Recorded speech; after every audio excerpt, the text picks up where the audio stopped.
wicked them apart when cold and cold now. Hey, hey, hey, hey, hey, hey, hey, hey, watch you wicked them apart. Did you wicked them apart when cold and cold now?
Pepper spray blackboard.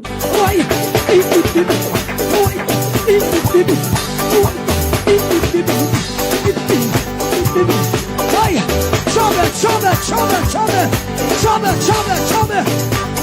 Watch out. Watch you wicked them all. Say they wicked them all. And cold and cold now.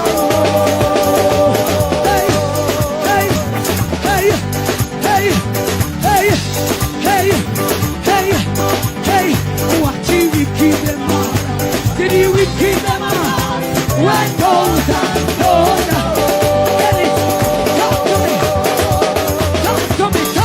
Talk to me. Me say how we are going to do. Boy, ready? Ready? Boy, me say how we are going to do. Yes. Sit down there.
The scale of dealing with anti-corruption issues. So there is a learning curve that we are going through.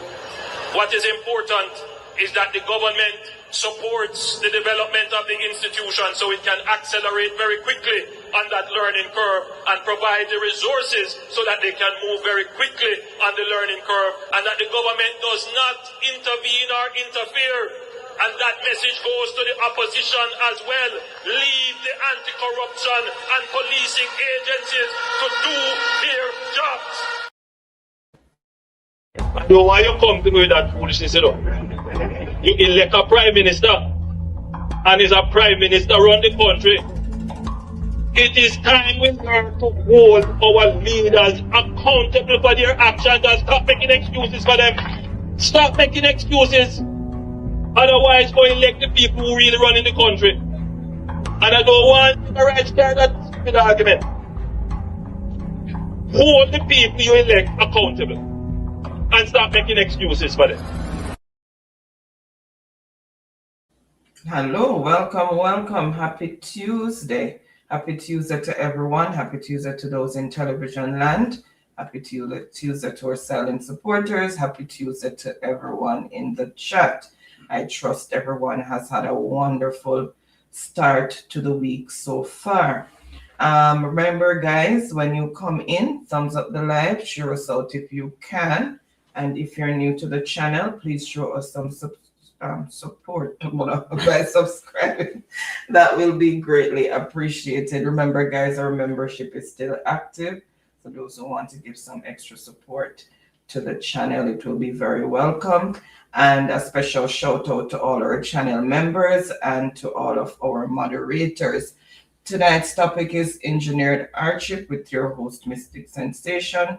And we should be joined by Melting Pot and Mr. Rattigan. Miss Daisy will not be here. She's on the road, so she will not be able to join us in studio.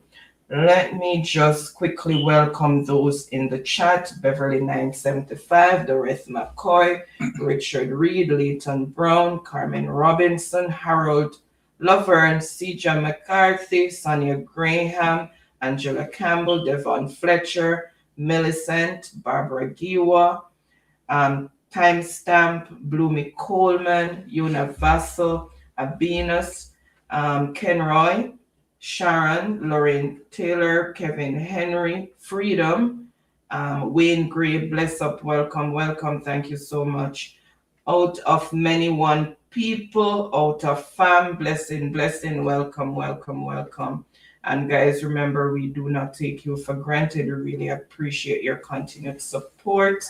So bless upon yourself. Daily Fun Match 2020. Without any delay, I am going to hand over to Byron. All right. Yes. Thank you, Lady Mystic, for that. And I, want to say again, an umbrella welcome, right, to all persons who continue to tune in, right? Believe you me, let me just start this with, Desmond Mackenzie's situation, right? Because obviously, right, that's a situation that we have seen, Blackbird being pepper sprayed, getting a dose of Jamaica Labour Party own medicine as it relates to, Andrew Holness and Horace Chung, right, continue to defend the police. But okay, we have Melting Pot just tune in.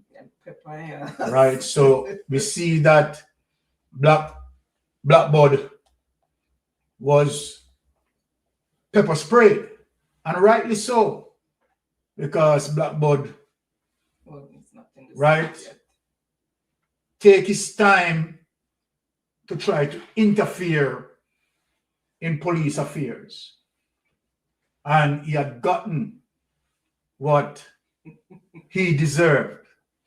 And rightly so, right? He had gotten what he truly deserved. Before I proceed any further, Exactly out of many. Let me just have Melting Pot meet and greet his people, because the I would say the GPMG is here, right? Melting Pot. So Melting Pot, right? Meet and greet your people. Blessing once again, my people. All right. To be here, on a Tuesday night, Mystic Sensation Live, sharing the space, having you as part of the family. So enough love and respect to everyone at the chat as usual. Big up to all people down at Ground Zero. And the people worldwide like UK, Canada, America, Caribbean, Europe, down at the Pacific, Australia and New Zealand and them places there. Africa and them places because them have watch and listen, Yeah. Because we're global. Yeah. So enough love and respect to everyone tuning in. And to my lights them, big up on yourself, same melting pot straight. Love and blessing all over. And to all blood and fire come already. We have to make sure so well then we acknowledge the base. Yeah. And to the host, Sir Byron, big up yourself as usual. Immaculate contribution to the cause. And to the technical director, Lady Anne Marie, as usual, she had a gold finger behind the scene. Yeah, and she had put up everything on the screen. So enough love and respect, same here, Lady Anne. Yeah, man. So tonight, say, as usual, a whole heap of discussion. So just stay tuned, yeah, and back the floor to the host. Well, on the melting pot, before you hand back the floor to me, right? You have to give some form of input, right, as it relates to Blackbud. Blackbud being pepper sprayed because Blackbud, gone out of his way to interfere in police business and was pepper sprayed, right? Give you a little thing about it in terms of Blackbud being pepper sprayed. I happy to know that Blackbud get a dose of the GLP medicine. What say you about it before we even proceed? Well, man, that's the dose of medicine. Yeah. Because yes, when Blackbud fly out of them nest and gone in a people nest, then anything can happen to Blackbud, But what Blackbud I do? Blackbud, I go back in time in retrospect. Yeah. Because these are all Blackbud used to operate as a young youth, And what is so significant, you notice how which part of his body get affected? Him eye. Those people in the evening time, they were blind. Say no more. Blackbird deserve. He deserve more dose. All right. Blessings, melting pot. All right. Yeah. Tonight, as it relates to the level of evil that is taking place in our governance system and the amount of corruption. Tonight, we have to get to the bottom of it to address it. Right? We have seen the demons attacking the Integrity Commission. And so then we have seen few little, distractions that we are not going to be speaking about because the powers that be behind the curtain want us to deflect, and we are not going to fuel or energize distractions. But I just want to speak something and speak to power. Anyone who intend to challenge the comrade leader, Mark Golden leadership, will automatically calculated that they will be committing what we call a political suicide.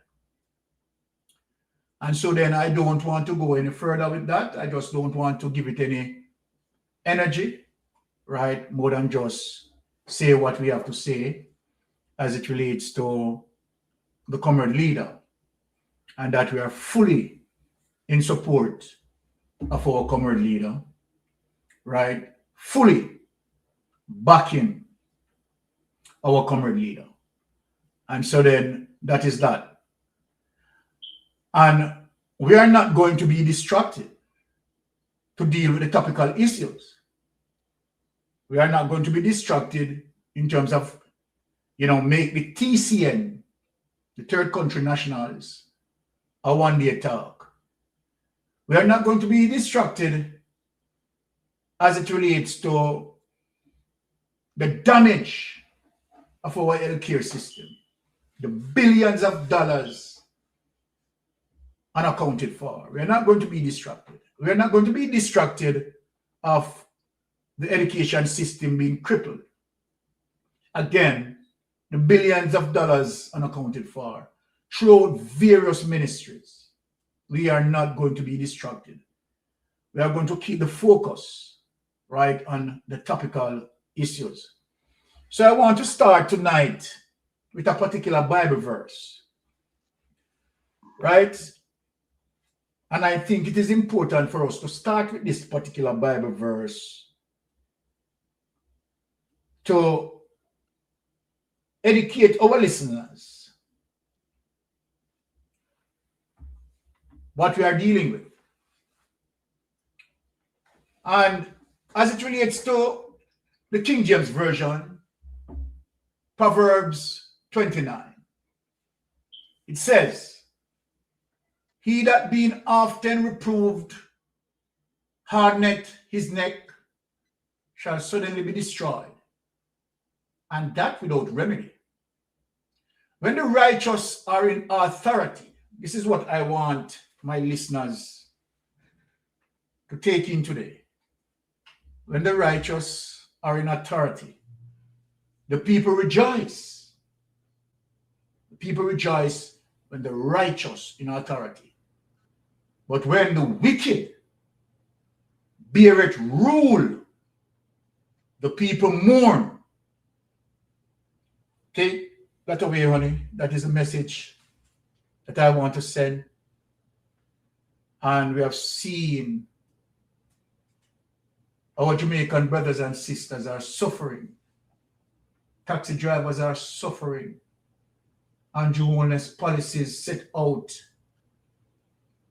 to hurt the Jamaican people. And we have seen that there is no care. There is no sympathy. There is no empathy.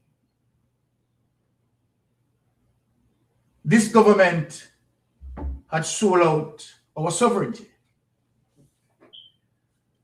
And the evil and the wickedness that continues to happen. When I look on the road infrastructures and see how Andrew Holness administration, right, had damaged the program. The Road Maintenance Act was dismantled,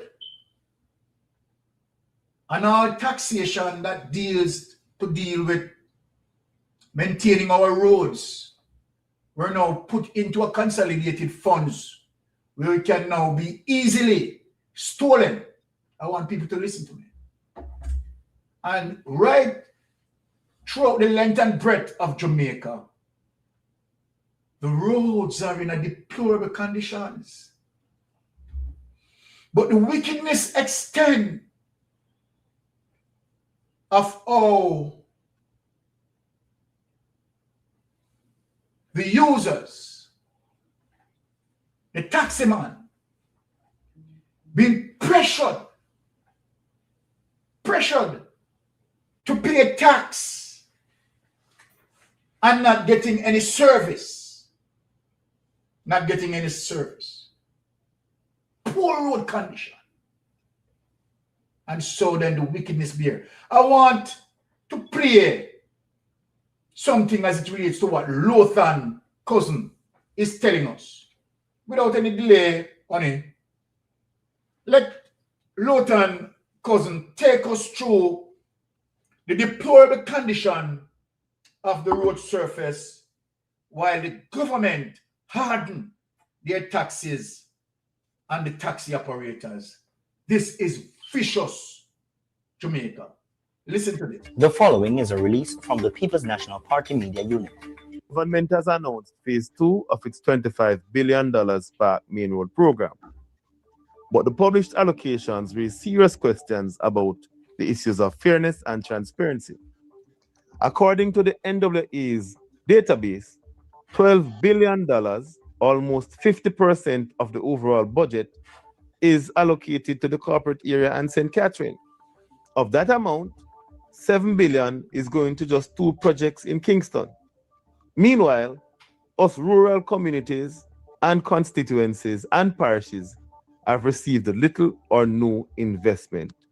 St. Elizabeth, for example, has received no allocation under this program, despite the fact that St. Elizabeth was significantly affected by Hurricane Melissa. The government has repeatedly described the process selection as data-driven. If that is the case, then it must publish the methodology.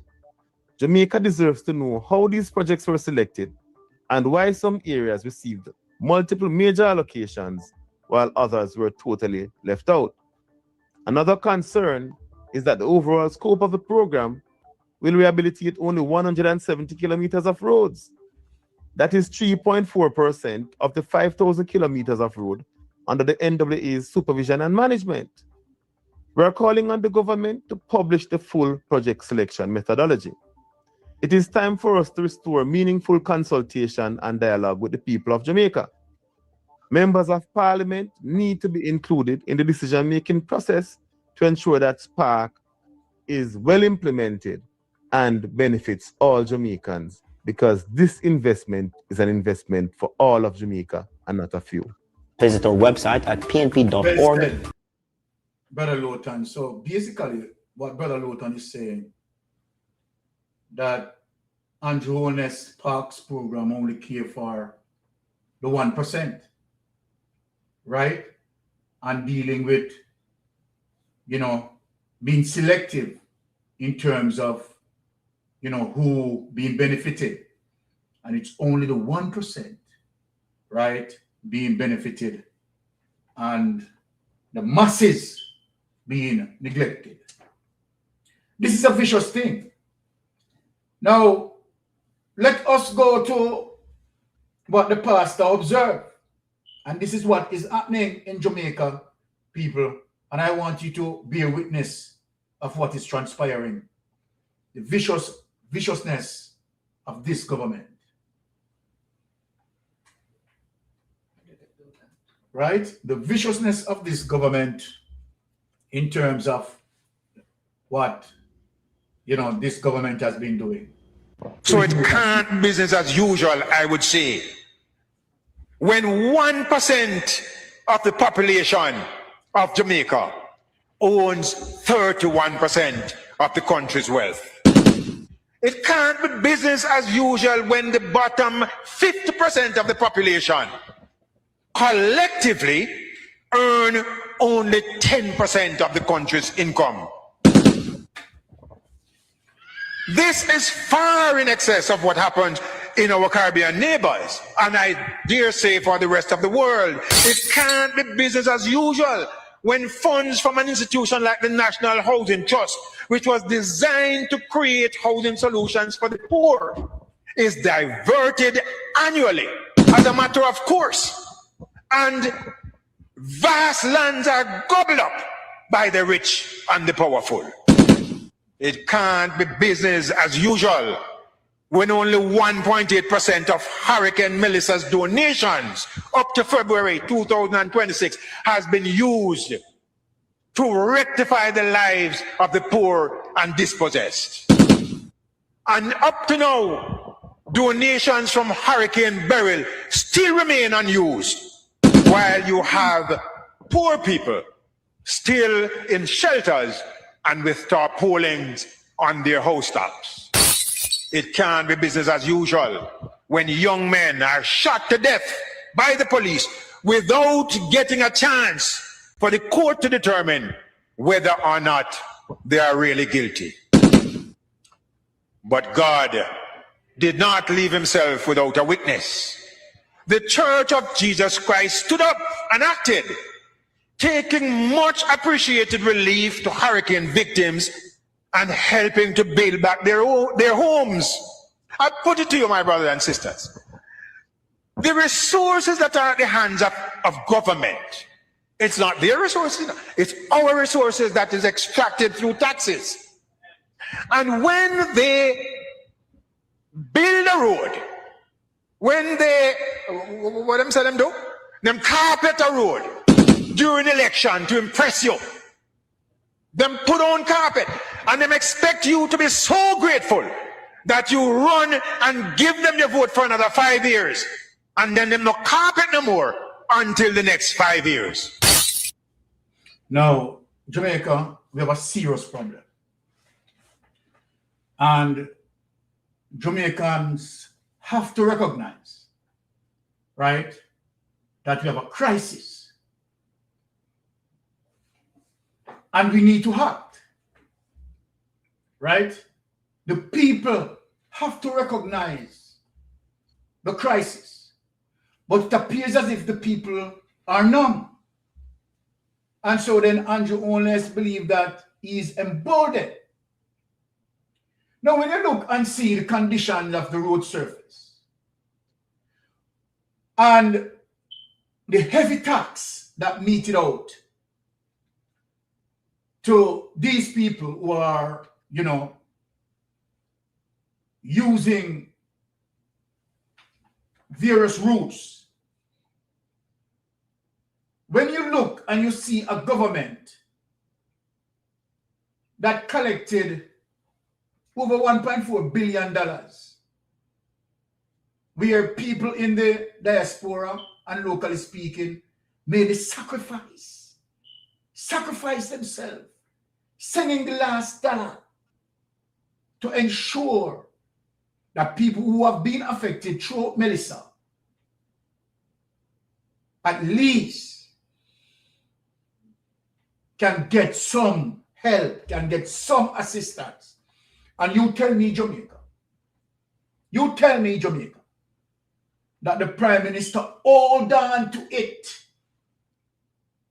going over 8-9 months holding on to it. And you know, to know that the Prime Minister is living so lavicious, right? And other members of Parliament. And as I said, no level of empathy, no level of sympathy.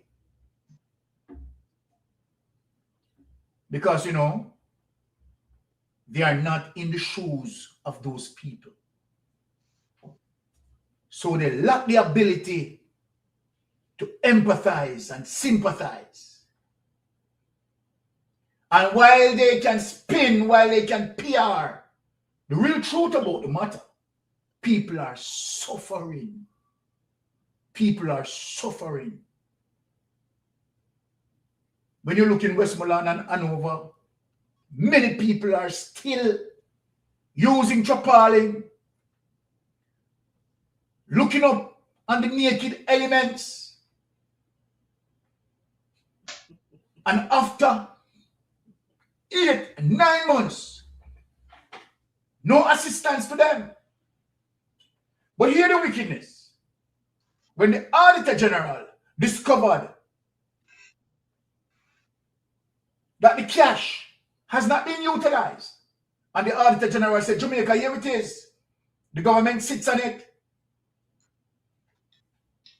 The evil, the head of the evil came out and said, I got how the Auditor General found it. And some talk about to steal it. As if that isn't the plan. That is the plan, to steal it. So you make it rest for a while. Rest for a while.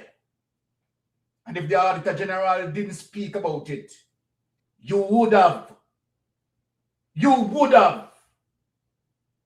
converted it to your personal use. Just like what you have done with the charity.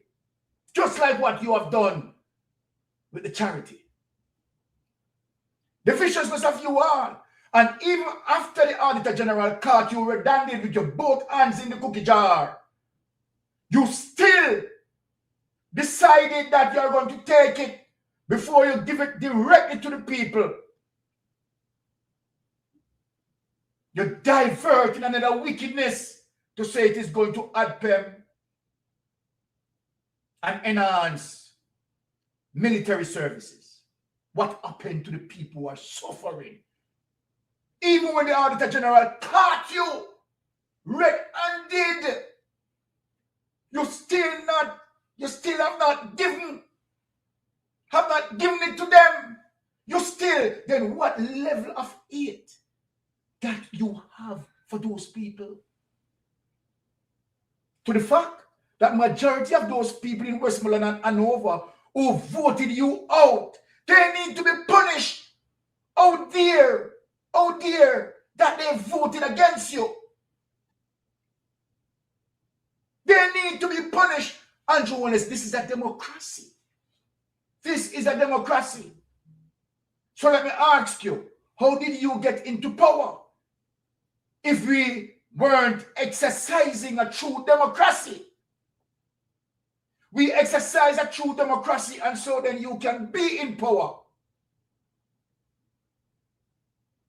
Portia Simpson did not punish anyone because they voted for Andrew Wallace.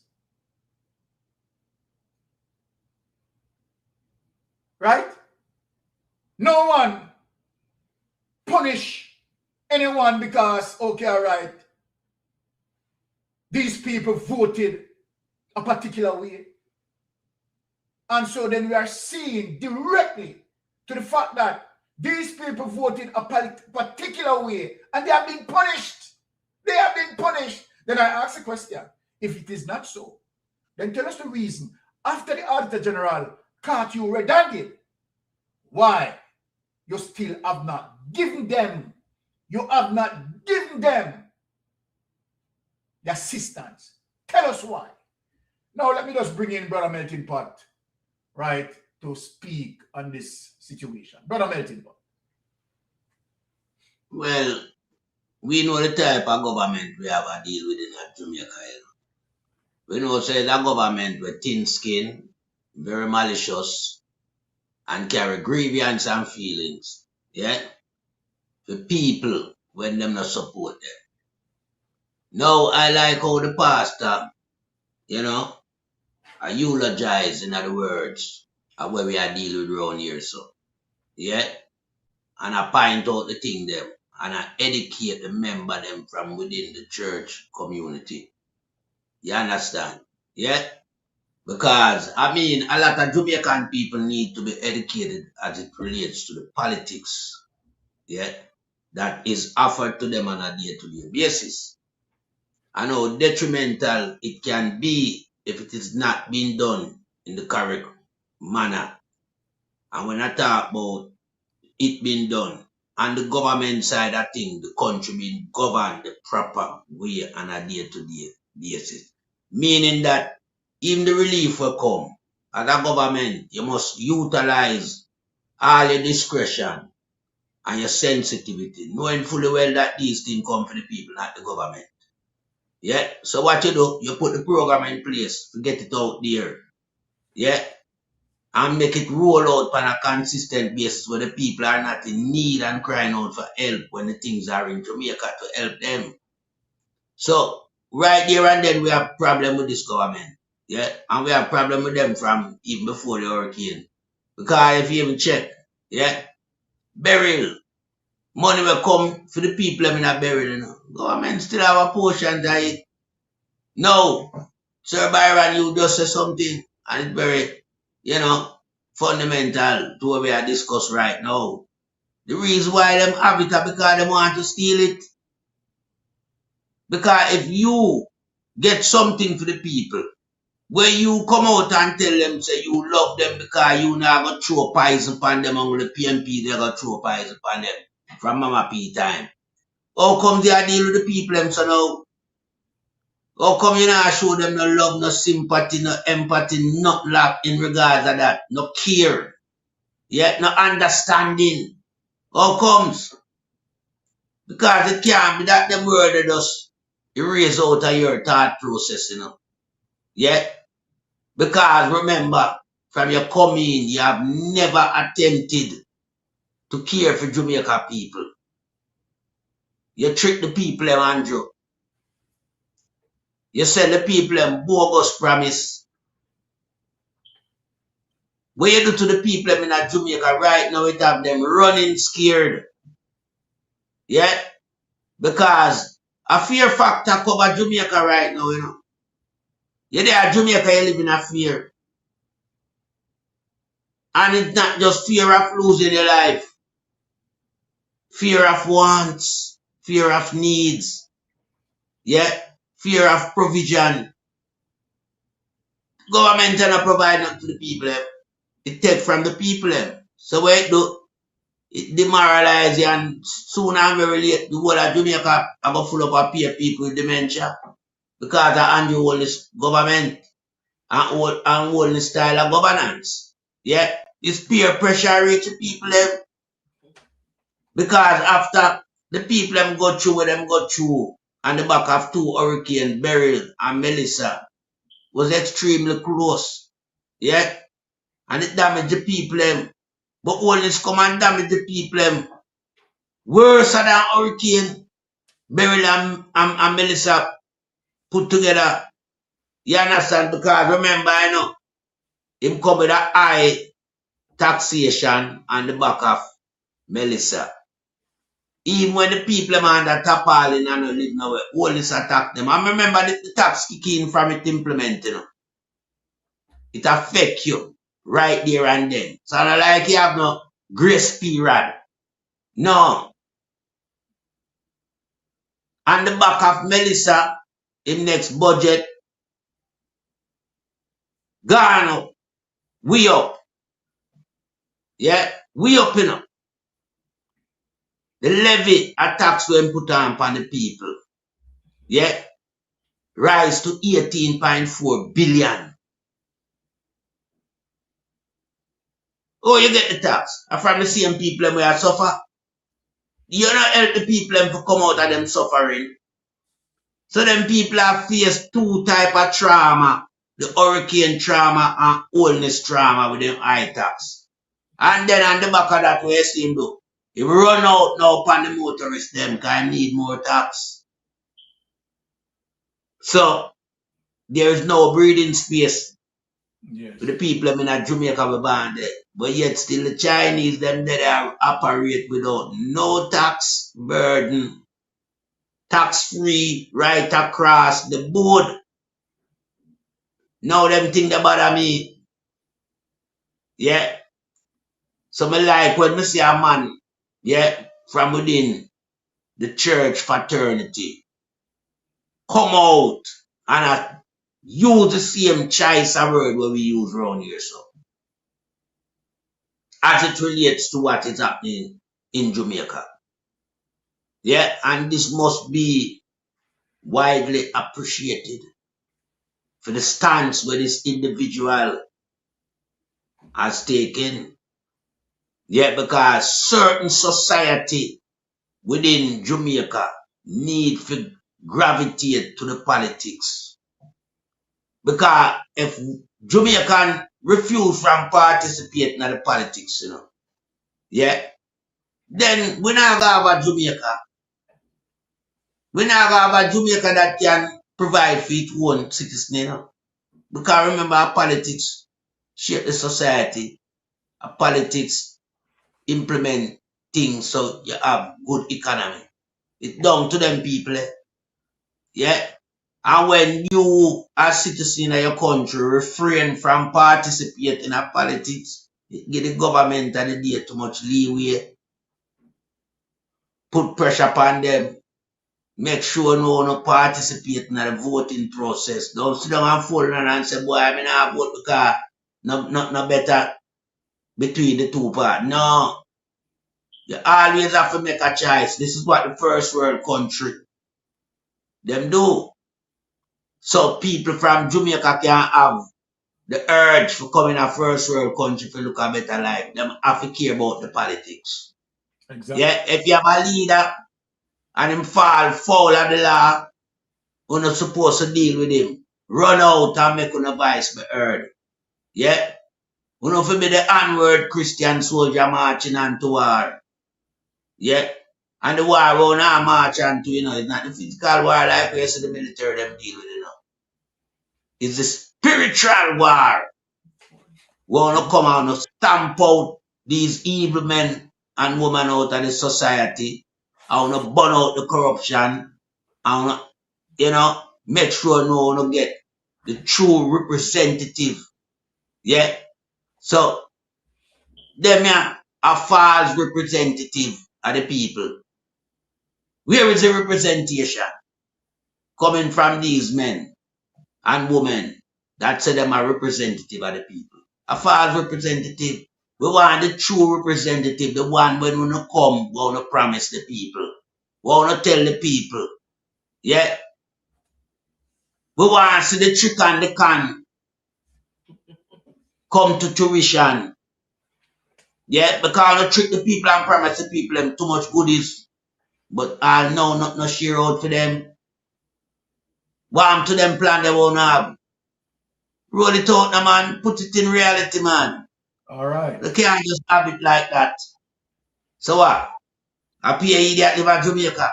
Want to just run out and trick them. I want to get to the mandate. I want to come million and billionaire off of the people. I want to give them back nothing. I saw no evil. Andrew Wallace need to recognize right now the entire Jamaica is against him. Yeah. The minority where you see I run out of the hungry belly one, them and have no sense. Yeah. I will tell them the table about turn. So bushrat get spray in I'm eye there. Pepper spray. Yeah, you know what them I use. Milk for washing face. Milk, Because of the milk. You understand? He never know that they never reach him. All right. Because them mighty and powerful. Remember him said, under no circumstance, them now hand back the country to PNP, Well, me glad you have some police who are real police. And them deal with them nastiness. Yeah. And it will reach many more. Because the pressure where Andrew put on now, the police them now can't bear it, So we feel like them all just continue just endorse the policy. At some point in time, them have to look into the future and the reality. And also when a guy like him come with them thugs, yeah, because one could shoot him go on in the garden Sunday night. Him feel like him big and him bold then. To carry a thugs go at Darling Street police station. Well, him get where him go down there for. He needs some milk. Yeah, well, let me say something before we need the milk. Remember Darling Street in the market we sell pepper, So if you go down there, you're supposed to get pepper under your nastiness. Scotch bonnet, everything all about pepper. Everything I lick you. All pickle pepper. All right. You understand? So him go down there and him get where he deserve. Yeah? And look how him look like a clown. Helpless. Because he can't see, Cannot see. Him helpless. But bushrat, that no should have remind you of days gone by, man, where them people couldn't see, man, and become helpless. So me like the demographic when I see, I play out in front of me. Yeah? Because I pay back time in a bushrat. Yes, man. I pay back. You see, you can't see. Them people couldn't see that. And you say you're helpless. That's all a little man have you directed to somewhere if you put you to sit down. Big mighty bushrat. Run out time more, Because them all nasty country bushrat, The kind of civilized, run out time more. And decide to go, show up himself against law enforcement. Get where him want. You get some milk. Well, I mean, I might have to send for board up with them milk there. All right. You understand? But me like that. Because when that I should say the police them now, them now just draw a line and the line apply to everybody. You step across the line, bushrat, although you're a member of parliament, you get something where you need some milk, as the Sir Byron said. I yield back the floor to my brother. Blessings, melting pot. Because we have to turn up the heat, Honey, run the rhythm. You understand before we get into the next heat. Now, as we said, we have to make the Jamaican people talk to Andrew Holness because we don't know it goes. So run again. 10 long years and look how Jamaica stay. No light, no road, no food, power we plate. People are suffer while Andrew live great. You stand up on the platform, smile wide and proud. I tell we about prosperity, but we can't see it all now. Hurricane come through, and left the people bare. 6 months later, them still out there, asleep under the air. Their GLP friends them build high rise, road still full of holes. A house pocket to a fill, while the nation lose its soul. Hospital overflow, picnic can't get bed. School roof a leak, but you and Juliet well fed. You always have excuse, always pass the blame. Every time something wrong, it never go in your name. Jamaica a drown and you claim you're unclean. Biggest actor in your politics we ever see. Boldness, time to go, time to go. The people, we say no. 10 years and we can't take no more, you know, hear us. We are not on the door. Boldness, time to go, time to go. From Kingston to Level, the people say so. We tired, we hungry, we done really show. Boldness, time to go. Farmer can't afford. We make them know that, and on, of course, the heat of that, we have Sister Winnie calling the studio. Yes, Sister Winnie. Go ahead. You're live, Sister Winnie. Good night, Mr. Mystic, and to the wife, and Mr. Melting Pot, and to your dad. Mr. Melting Pot, this to me, sir. Mr. Mystic, what happened to that piece of man? It should have been more. It should have been more pepper spray. Now we know what the innocent people are feeling when they get it. Yes. You hear me? Yes. It should have been more pepper spray and get. It should have get the Scotch Bonnie pepper spray. Yeah. Exactly. He gets some milk, Miss Winnie. I know, and he should be getting the cat and knife at the same time where they getting the pepper spray. Yes. I don't care for it. I don't. Sorry for it, because when the ordinary man getting it out there and the children, no one's sorry for them. So I ain't sorry for it. Good, I laugh bad. I laugh so bad till I get weak up. So good luck to him and the idiot woman. They spray days, man. They so retarded. Mighty God Almighty. She should be chopping up the air and get pepper spray and get pepper spray. You see what I write, and you remember what I write and told you? Yes. Do more. All right. Do more, sir. All right. Okay. Take care, yeah? All right. Love you, Miss Winnie. Love you. And when the nurse stopped the lineman in his truck because he was going to come with some lies. And he stopped him there and then. Exactly. That's another one. I laugh so bad till my husband come out and say, what's wrong with you?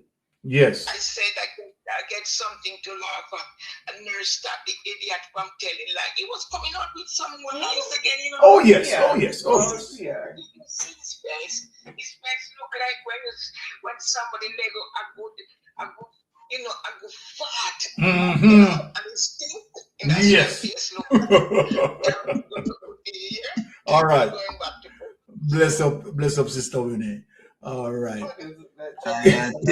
Yes. But you know, as Sister Winnie is speaking about the situation with the nurses, right? I mean, ready to prepare to come and tell Jamaica, right, that okay, all right, there's no shortages of nurses and so forth and so forth. And you know, come on, the lies, the deceit.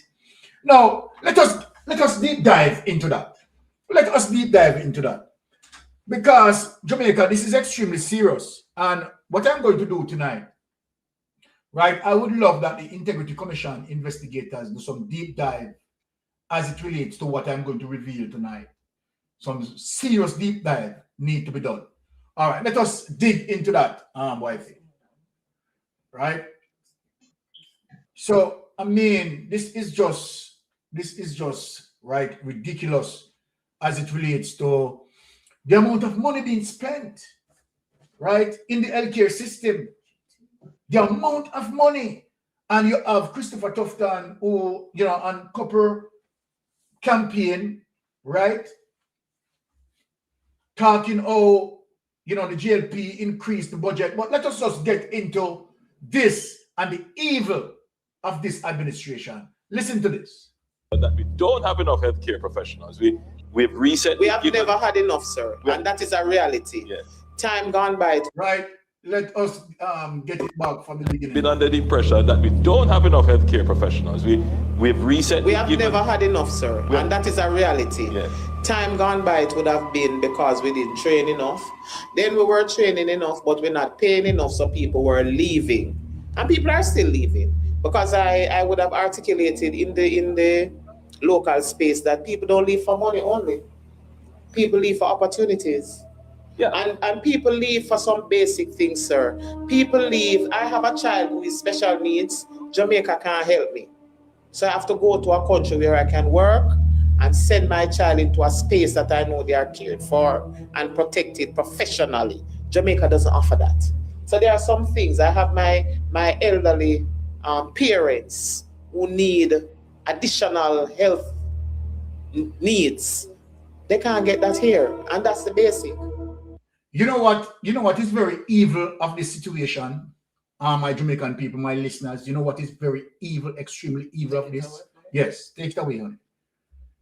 It's to the fact that Andrew Ones and Christopher Tufton damage our healthcare, put our healthcare system, right, in a total disarray, damage it. And he sits there with the nurse and want to try to kind a narrative, knowing that all of the monies, right, that's supposed to go to healthcare, diverted to their pockets. This is the evil of it, you know. Where I'm going tonight, you know, I want the Integrity Commission investigators to take a deeper look as it relates to Christopher Tufton, you know. And I'm going to show you why in terms of what I'm going to present tonight. Now, Jamaica, let us draw back the curtain and hear what Cliff Hughes is saying to Christopher Tufton. I want you to listen to this, Jamaica. Listen to this. Healthcare system is on the brink of a crisis. Health right now is bordering in some areas on a crisis in terms of healthcare workers. The Minister of Health and Wellness, Dr. Christopher Tufton, said yesterday that, listen, he doesn't want to be an alarmist, but he feels it is now time to signal to the country that our healthcare system is on the brink of a crisis where the shortage of healthcare workers are concerned. Yeah? According to Tufton, he doesn't want to be an alarmist, but he has serious concerns now about the future of the system because we simply are unable to train and retain. And take away the propaganda media, right? Because, let me say this, Jamaica, we are going to dispel the evil tonight, the evil that we are going to dispel. And so then Christopher Tufton admitted that there's a crisis. So where I'm going, people. But look at this, Jamaica people, to show you the wickedness and the evil of Christopher Tufton and Andrew Ones. Look at this, that Christopher Tufton, right, had traveled to the state, right, to attend his child, whatever, World Cup situation, because, you know, World Cup match and so forth. And someone interviewed Christopher Tufton, Jamaica. Listen what Christopher Tufton said. Now remember, I played that clip, as it relates to Christopher Tufton admitting that there's a crisis. But listen to Christopher Tufton. You understand the lies that he sold, and that is one of the reasons why I see Andrew Wellness now go up this. This is how them set up them propaganda. So Andrew Wellness now would have gone now to the Nurses Association and try to spin it there. However, that nurse, she had stopped him in the track to sell the narrative. Because here it is now, Christopher Tufton now had already prepared a settings to sell that narrative abroad. And here is the narrative that Christopher Tufton is selling abroad. Now, so if you understand how them work, how the demons work, you understand how they are playing chess, right, on the draft, on the chessboard. So Andrew Wellness now would have gone now to the Nurses Association and try to now cement, you understand, that political narrative that everything is okay, nothing is wrong with our healthcare system. While Christopher Tufton is doing this, listen to this and to see how Christopher Tufton now would have collaborated what Andrew Wellness want to spin to say that nothing wrong with healthcare, right? Listen to this evil. Where you from? Jamaica, the best place. You're a yard man? Yeah, well, I'm a big yard man. What made you leave Jamaica to come to Miami? Just here for 2 days. My son loves football, and of course, World Cup going on, and I said, listen, I'm going to treat him, so we are here. Let me tell you something, Jamaica. Don't let this fool you. This was set up. You understand? This was set up. This interviewer was set up to ask a specific question to Christopher Tufton. Christopher Tufton wants to sell the political red meat on the international front. Right? So this is something what them set up. You understand that, okay, all right, all of a sudden, Christopher Tufton just bump into this person who is going to ask him the question and he's going to sell, you understand, the political red meat to these people internationally. This is how wicked and evil these people are. Listen to it.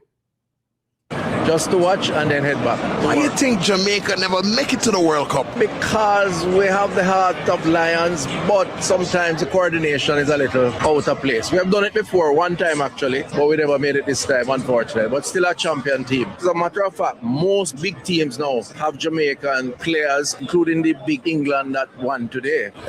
So this is how they play the Jamaican people. You see the question that asks, just like, okay, all right. He just randomly run into this person. This was set. This was set and this was shaped. You understand? And this person already knew the question to ask for Christopher Tufton to sell the political narrative. Look on the evil people. What do you do for work? So I'm the Minister of Health and Wellness in Jamaica. Do you think that... What you do for work? As if he doesn't know. He already know that this is Christopher Tufton. He already knew that, of course, he's the Minister of Health. But this is how now he sleeps in the question, something that they plan. You understand? Their plan execution being delivered. And listen now, Christopher Tufton now get to sell healthcare abroad with a vicious lie. Listen, people. Jamaica has a good healthcare system. I think we have a better healthcare system than we had 10 years ago when we took office. What's the difference? More hospital beds, more diagnostic equipment, more drugs being given to persons who are ill free of cost, more doctors and nurses, more legislation or policy around restriction of sugary drink. But let me stress, it's never perfect and it never really reaches the target that you want because the challenges evolve every single day. So if there's one thing that you want to see change now as the health minister, what would you want it to be? I think it would be really good if every citizen understood that they have a role to protect their own health. Secondly, though, the nurses and doctors showing more empathy. Because over time, if you're in the business long enough, you get a little cold to illness. And sometimes you miss the importance of showing better care. Even as as you administer clinical care, the behavioral response to people is also very important. If a baby falls off a bed, it's a crisis. If you take it from the perspective of someone who is suffering or having a relative who is suffering, it's always a crisis. And everybody expects an immediate response and an immediate remedy. It's always not possible to do that. More often than not, it's not. But you try. So my ideal world is to see each of us taking a decision that we're going to live in a way that protects us, exercise, rest, drink more water than sugary drink, that sort of thing. And also those who work in the system recognizing that it's not good enough to just be an excellent clinician. It's also important to administer care with empathy, because empathy helps to overcome. No, you hear how the marketer, right, shaping his narrative. I want to show you something, you know. It's not Jamaica. You hear how the marketer shaping the narrative and making a comparison, because this is how I am going to crush him tonight. Making the comparison that, you know, healthcare today, right, is better than 10 years ago. So now, okay, all right, making a comparison now with Portia Simpson, right, healthcare system, and this is where now we are going to flag him tonight. This is where he's going to get beaten. Now, Christopher Tufton, let me ask you the question. First question I'm going to ask you. Under Portia Simpson-led administration, did the United States issue a travel advisory speaking about the dilapidated condition of the health service? Did the United States ever issue a travel advisory? No, Christopher Tufton. No. Now, let me get to you now and gear you up, Christopher Tufton. Now, argument number one. Under your management, right? Limited CT scan. Under your management, limited MRI. Under your management, limited ultrasound. Limited medication. Limited beds. And yet, you go over there and you spread a lie, you spread a rumor. Now, let me ask you a question. Let me ask you a question. Did the Integrity Commission investigators, or did the Auditor General, right, audit that billions of dollars went missing under the Minister of Health, under Portia Simpson? Was that done? No. Billions of dollars. I'm going to show the people something tonight. But I'm telling you, I'm going to eat you from all angles. What you and Andrew Owens have done is wicked and cruel to the Jamaican people. So let me ask you these questions. So under a Portia Simpson-led administration, right, a travel advisory was not issued and never issued. Under your leadership, 2 times a travel advisory being issued under your leadership. Now, Portia Simpson took $64 billion and run the healthcare. You took $147 billion and run the healthcare, and most of that money unaccounted for. You run Cornwall Regional Hospital to the ground. From 2016, you guys have been refurbishing Cornwall Regional Hospital from 2016. What happened to Cornwall Regional Hospital thus now? Eh? And you're gone there, sell your lies. Now let me give you some more evidence here. Let us play the next clip. Let us give you some evidence here. What you are doing as it relates to you and Andrew Owens, robbing taxpayers, right, through various means, right? The illegal awarding of contracts and breaching procurement rules, right? Looking at the health sector, Jamaica's hospitals in the public health system are in a shockingly bad state. Corridors are filled with patients. Vital equipment either doesn't exist or is not in good working order. The staff are doing the work of 3 people each with the resources of 1.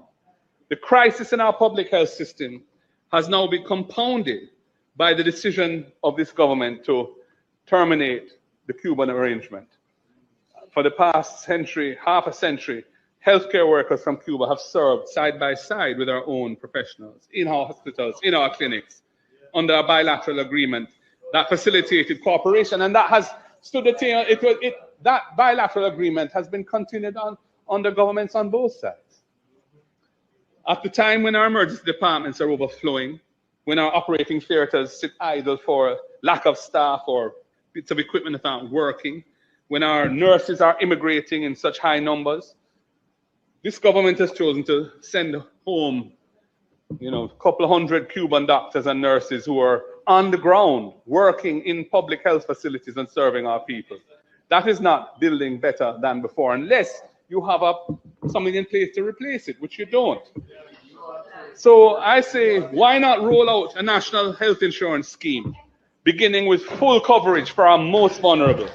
Children from birth to 18 years, seniors 65 years and older, and persons with disabilities. Start with them.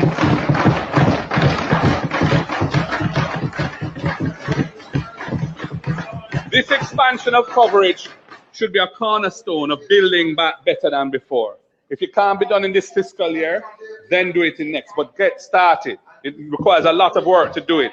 We heard about some task force being tasked with developing the proposal. That's years ago, and not a word since.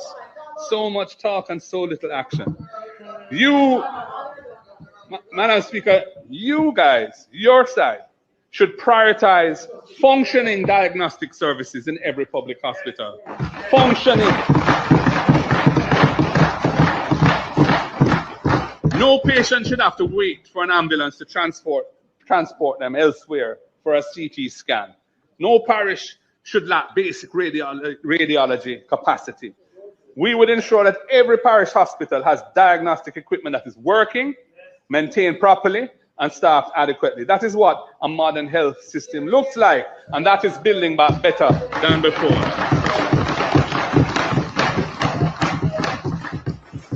And we have this Cornwall regional debacle going into its umpteenth year. I don't know how many years since that project started with a $2 billion budget. 20-odd billion, we don't even know the current numbers, and it can't finish. Now they talk about some dome as a stopgap measure. Well, yeah, great, but finish the project, man. We need proper accountability. Somebody should be held responsible for the mother of all overruns.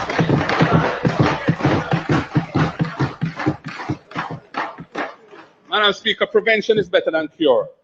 And prevention requires accessible primary care.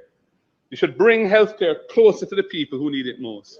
We will be upgrading community clinics, extending opening hours and installing better equipment. That is building back better than before.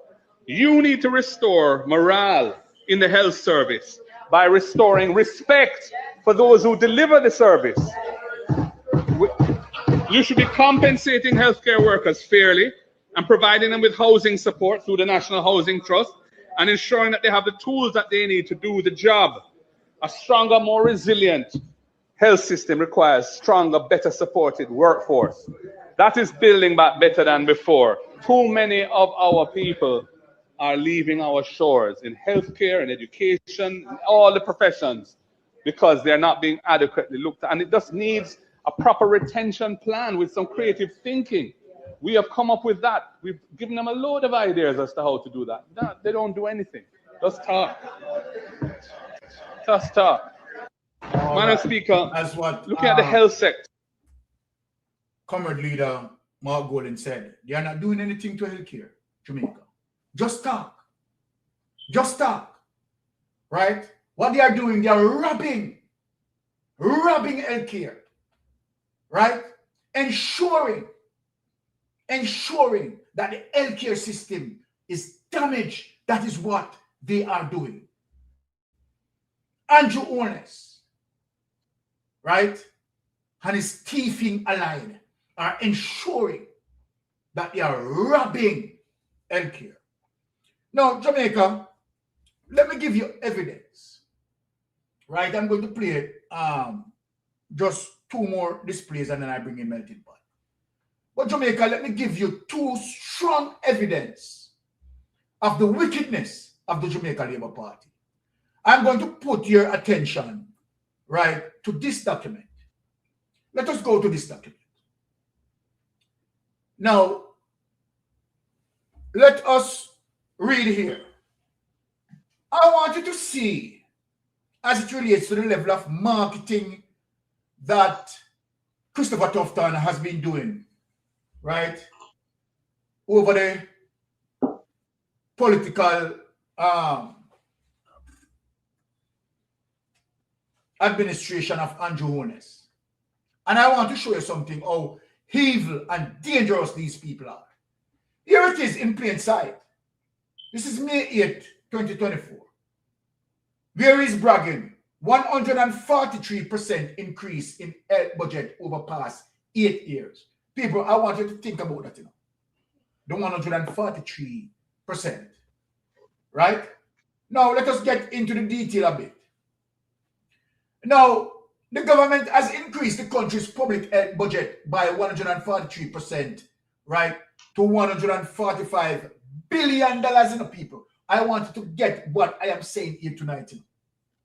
145 billion over the past 8 years to improve services, right, to services and transform, right, the healthcare sector, right? But did he do that? Did the money really use, right, to improve services and transform the healthcare sector?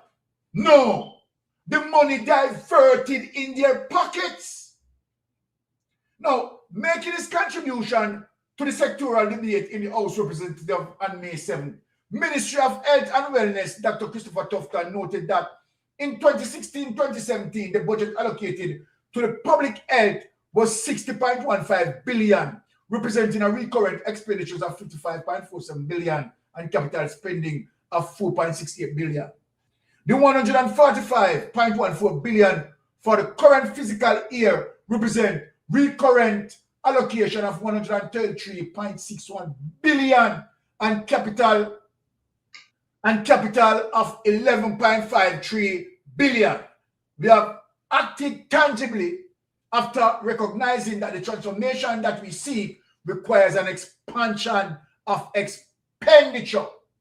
The government has done just that. Take this away. Take this away. I am going to show you something, Jamaica. I'm going to show the reality of that. And so then they went on the political platform, right, and they showed these things, and people said, hey, yeah, and do all of that. 10 years. And Andrew Holness and Christopher Tufton cripple our healthcare. Now, look at the findings. Look at the findings, and this is the reasons why the Integrity Commission investigators need to do a deep dive into this. Because Christopher Tufton, right, need to be investigated.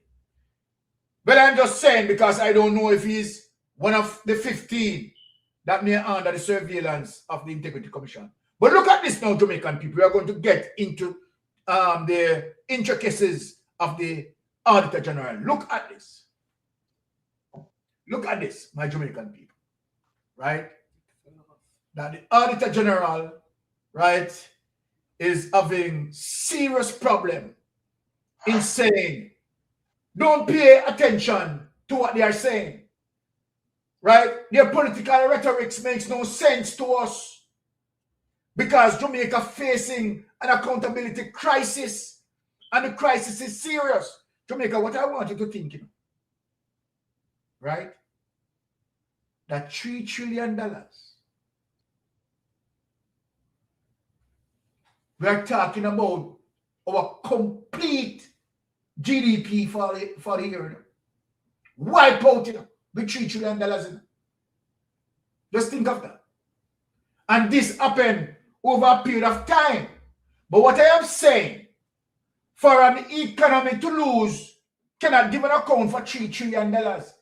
It is crippling. Crippling. And all Andrew Holness want to do, and Christopher Tufton, is to come out and say, none of these things that we are saying is true, and the healthcare is doing good. While the nurses are suffering, the patients are suffering, and Jamaica in extension is suffering. Look at this now. We're going to get into the details of this. 3 trillion, right, in unaccounted government spending in Jamaica. Look, listen. Let us get into the detail of this.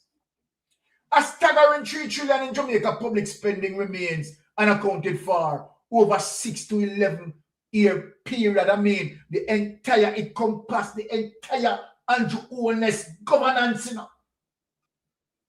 This covered the entire Andrew Holness government, you know, according to a review of the Auditor General report. And 16, listen people, Jamaican people, listen, I want to get it. And 16 government entities conducted by the Jamaica Accountability Meter Portal. But I want you to listen to this now. Jeanette Calder, Executive Director of JAM, has called the findings and what? An accountability crisis. With the Ministry of Education, I want you to understand what they are saying. You know? Hear what they are saying. With the Ministry of Education, on a rural read, right, is now in the court, right, facing trial, right? Now, here's the accountability crisis, and we are rural read facing trial now with the Ministry of Education, Youth and Information, Health and Wellness, and Labor and Social Security being identified as the worst offenders. Jamaica, want to hear that? Let me ask a question. Who being identified as the worst offenders as it relates to the accountability crisis? Billions of dollars, right, cannot be accounted for. And who are the worst offenders? Listen. The Ministries of Education, the Ministry of Education, Youth and Information, Health and Wellness, and Labor and Social Security being identified as the worst offenders. Now let us look and see why they are the worst offenders. When we look at the money in terms of the report that they have not provided the Auditor General or the Parliament with, and the value of those reports, we came up with $3 trillion crisis. Jamaica, I want to understand what this is saying. You know. Here it is, the Auditor General is saying that the available report that they have, that they were able to access, right? The totality of what they were able to access. They are not talking about reports that they have not accessed. You know. Just imagine, Jamaica, I want you to think in terms of what I'm saying. You know. So from the report that they were able to access, the totality of the damage is $3 trillion. You know? So then Jamaica, we could ask, what about the reports that they were unable to access? How much money could that be? How much money could that be? So what we are looking on, let us be reasonable to them. And said, okay, all right, the report that they couldn't access, we just give them $1 trillion. You're telling me, and remember now, you know, I am just presuming that the report that they couldn't access, you understand? We're just putting a figure, $1 trillion. Remember, you know, it could be more, it could be $2 trillion, or it could be equal $3 trillion, or even more. So Jamaica, let us now wrap this in our cranium. And we are saying, okay, all right, just to be careful, and we are not exaggerating. So, based on the available documentation that were there, that were able to be audited, the totality of that is $3 trillion. And we presume, and we say, all right, put another $1 trillion upon that. Now, so we could talk about $4 trillion now. Which, as I said, the potential for it to be much more. Now, which economy can really sustain, right, the impact of losing $4 trillion. One of the reasons why I want to point out this is that when you look on Hurricane Melissa damage, right, is roughly about $2 trillion. So now, if you have to talk about Hurricane Melissa damage, which is about $2 trillion, and coupled with this, which is about 200% increase of about $4 trillion, you are telling me there is no way this economy has any strength to survive such damage. Jamaica, I want to see this, and see where we are going, and see my reasoning. $4 trillion out of any economy will cripple that economy. And you know what? These are the men in parliament. They try to now suppress the Integrity Commission investigators. They try to lead a campaign against the Integrity Commission investigators to burn them down. To say Jamaica, don't listen to them, they are lying. They are telling lie on us. But while they are saying that, 23 cases that the Integrity Commission put in court, 22 of those cases convicted. So when you look at the Integrity Commission performance, you are seeing a performance of a 90% success rate. So then, how do you want to burn down the Integrity Commission investigators and such high performance with limited resources, and where the government is trying to make them skeleton staff? Oh no, look, no? Because we go down in detail now, people. Because we go down in detail now and go down in the background and detail, which I want Jamaican people to understand. You understand as it relates to Andrew Holness administration and the level of criminality. Jamaica, wake up. Jamaica, wake up. All right, watch this now, Jamaica. The Education Ministry has not accounted for $902 billion over 9 years. Jamaica, wrestle that with your cranium. Think of that. Think of $902 billion. How many social programs that would be enhanced if we were able to give account for $902 billion? How many road infrastructures would have been fixed? We can deal with the judgment tonight, no? We can break it down for them now. We can go down in detail now. The Education Ministry, right, has not accounted for $902 billion over 9 years.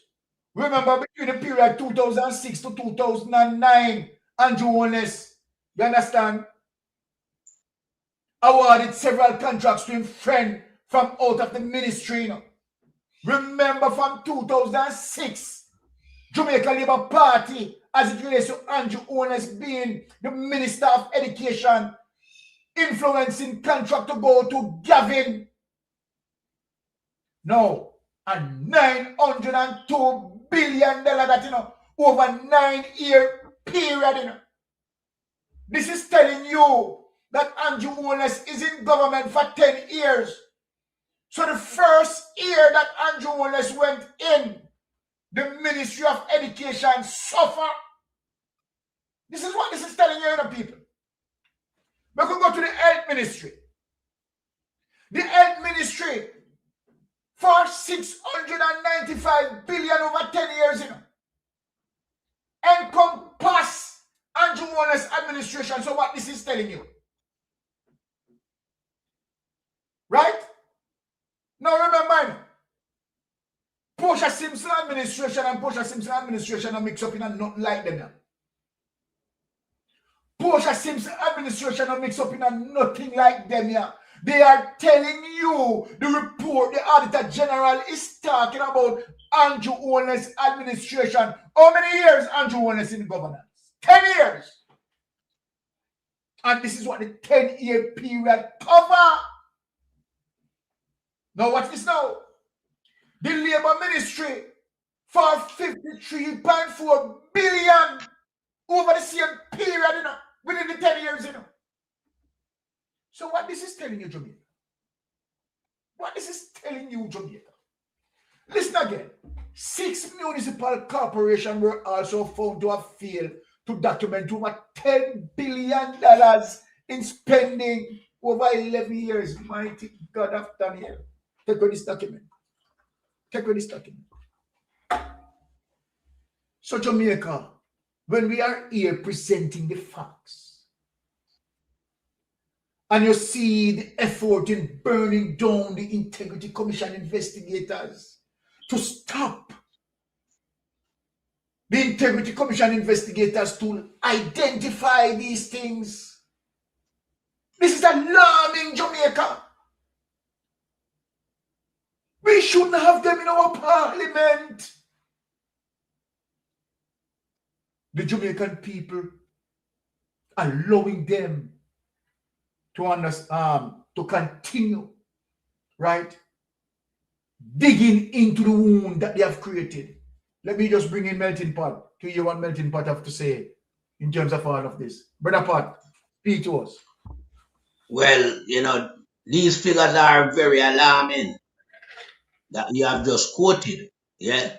But let I go back to the inception of, you know, how we shape this program here, and I like Tough Tongue. Now, Christopher Tough Tongue must be a lunatic, you know. To go all the way to Miami, say I attend World Cup football match, man, and son, yeah?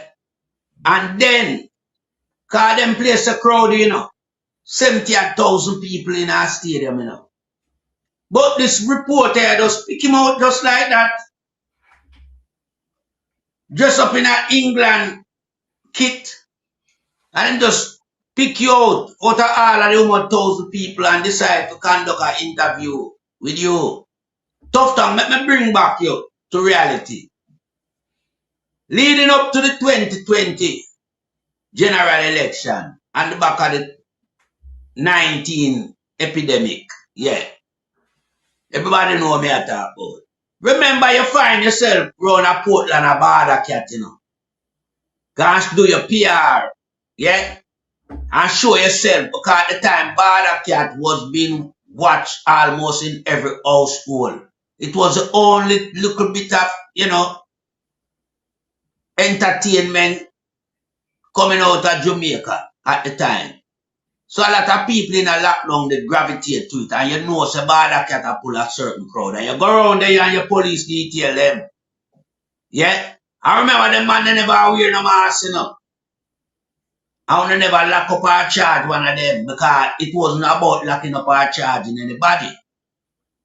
For protocol in the epidemic, it was about you going on a platform, yeah, where you know you get a lot of coverage. You do the same thing in Miami now. You have this reporter set up, you know, to interview you, you know. Yeah? Because you're not a sportsman, you know, you're not a celebrity, you're a piece of shit. You're a criminal. And you have your criminal interviewer. Yeah? Ready and waiting to interview you. For you tell so much life on the health system. But you don't outline to the people and say you are the problem in the health system as the Minister of Health. Where all these billions of dollars unaccounted for under your stewardess. Yeah, your portfolio and responsibility as the man in charge of the Ministry of Health. You don't outline that, you know. You talk so well then, boy, you know, the condition exists 10 years ago. Even if the condition exists 10 years ago, which you know I lie, you tell, you're supposed to fix it with the vast amount of increase when you inject in the Ministry of Health. It's supposed to get fixed. So we shouldn't hear you try to, you know, identify the source of the problem and when the problem arises 10 years ago. You What get I'm it melting like, pot? What I'm melting pot? Yeah, hold on. C-Jam asks, Mystic, am I wrong or right? Am I right or wrong? if this continues, not even parliamentarians will be able to afford to even come to parliament, much less buy food for their house, being that the recession has begun. You are 110% right, C-Jam. Bless up yourself for that input. You are definitely right. Yes, go ahead. I was still buy food right now, affect them the recession. Them don't thief the money already and slung on it. The whole of them wealthy. So it now gonna affect them the recession. The recession affect the common people. Yeah, who not have the opportunity where them criminally have. Yeah, these are elected members we're supposed to serve the country but I rob the country, you know. So them have all right comes what me. But when I look at the amount of life where Christopher Tufton tell, and him not realize that him look big and stink and nasty. Because at internet this we are deal with, you know. And so we can't have it for play and we can't dissect it. And everybody know a lie you tell. So it shows them man that carry all them lie overseas. Them are international liars. You understand? The party itself is a lying party. You understand? And them pride themselves on that. That's how them structure, them governance. Lie, PR, trick, can, soundbite. You understand? So, Christopher Tufton, yeah, your ministry, you see the amount of money where chart fall. You see anytime we are investigate the Ministry of Health, or we come up with some little hanky-panky thing like up a UHII, where the place just, you know, flood out, but we never know before. Until investigation start, we are here some place flood out. Them hanky-panky behavior, we not done with it, you know. We not done with it now, cause, you know, them are germs. You understand? Let me tell you tough tongue. The hospital in a dilapidated condition. Yeah? But when Uno get it, 2016, it in a reasonable condition. Cause Mama Pia build back everything, you know. Yeah? We never have patients in a corridor and lay down on cardboard and they on chair. Yeah? We have aspirin. We have ambulance. No ambulance and aspirin and bed gone, you know. That gone out of the hospital system. I remember I said the workforce dwindled down even further. Unacceptable. Yeah? Because you never tell the guy, say, Rubio just tell him to send up the tube on them. You don't tell him, say, well, then you have a hospital, Cornwall Beryllium, where budgeted at a projected budget of 2 billion, but it gone 20 billion, nearly 11 times the amount. But me I said 13 times the amount. 13 twos are 26. You don't tell him that, you know. Yeah, sugarcoat the thing. Yeah.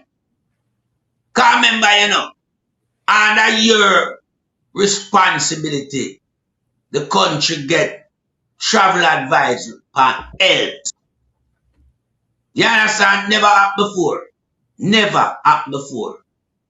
So, oh, the situation was grim before when you get it. That now. Could never be. Because remember, there's no special preferential to the government, you know. If your health system bad and it need, yeah, a classification of a travel advisory attached to it. United States, Canada, and UK are going to do it. Because you need to get your thing in order. Your thing out of order from long time because spirit stealing you are doing. This is why you fall foul of the law with 85 million. Where you pay for your Benz Punani and a burger for it. Yeah? A McDonald's burger for it. Yeah? This is why your name called for these things, you know. Because whenever you play the role of criminal, remember controversy have a follow you. You notice so much controversy follow you. Eh? And you don't take responsibility not for one. So when we look at the criminal government, yeah? And all them numbers there. I'm going to read them out. Yeah? Because when you look and see 902 billion, yeah, over a 9-year period, missing from the Ministry of Education, Youth and Information. Where that I tell you, say, the money just walk out, so. No, it I tell you, say, people have moved the money. Who in the system at the time? Labor. Labour personnel, Labour Party personnel, from Andrew Holness to Royal Reid, yeah, to Flavor Williams, because she did fall foul of the law with education money as well, you know. Can't leave her out. Yeah. When you come down at health and wellness now, $695 million tough time. Eh? When you come at Ministry of Labour and Social Security, $53.4 billion gone. But hear this now, people who have a mash up on the head.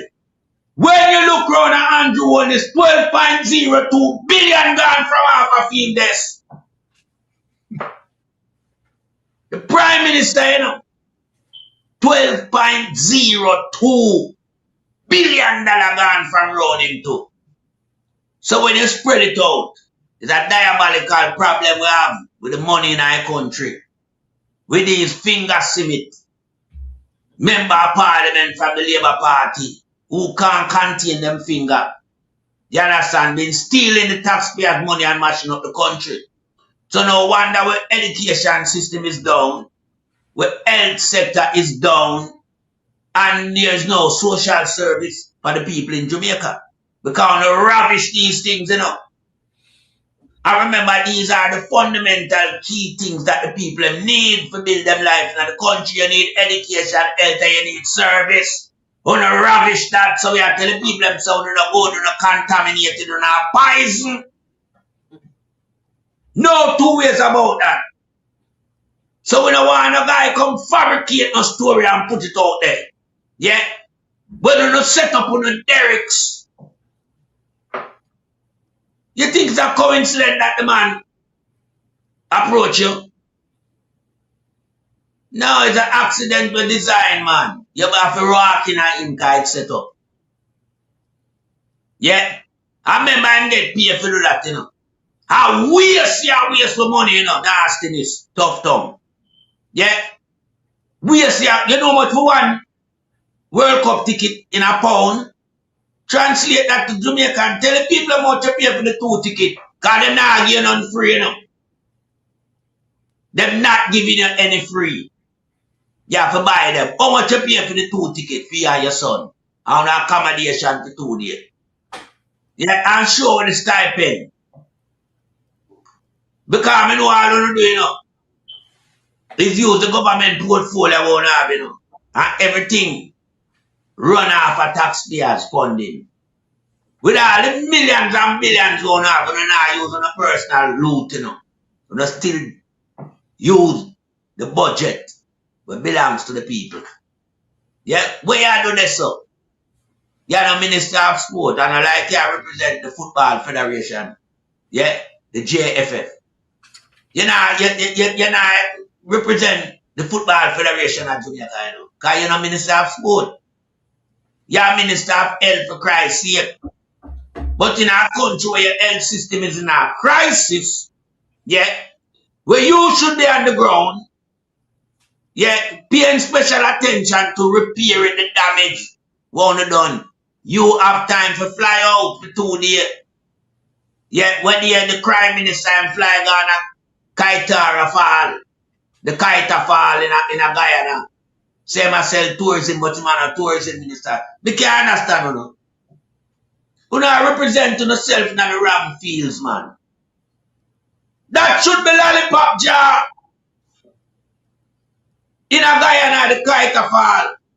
And it should be Cougar. And the World Cup, not you. So all I want to live lavishiously off of the back of the taxpayers. Yeah? And that's why we have said to the Jamaican people, they say, look, you what now? I don't know how to endure all of these type of suffering at the hands of these criminals, you know. And then you still a follow behind them. Like them set of people in West Kingston. Yeah?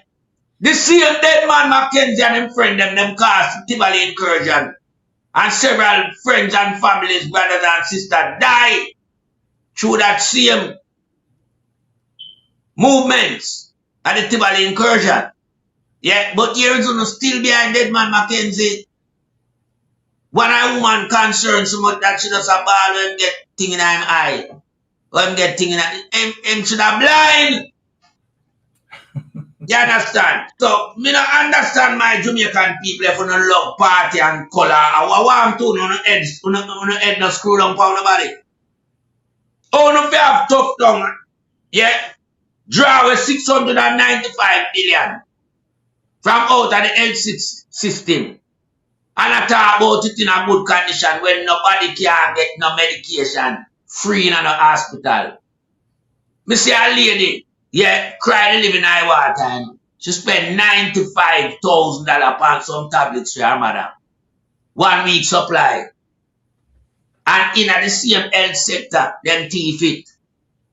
Well, me know nobody no come from outside, come thief that like when tough times say people that take toilet paper. Me know the same people who are working in the environment because them can't sell it. Them know what it is for. And them know it's a hot bread kind of day. In the hospital, you have to go out and go buy it and bring it in to your patient. Yeah?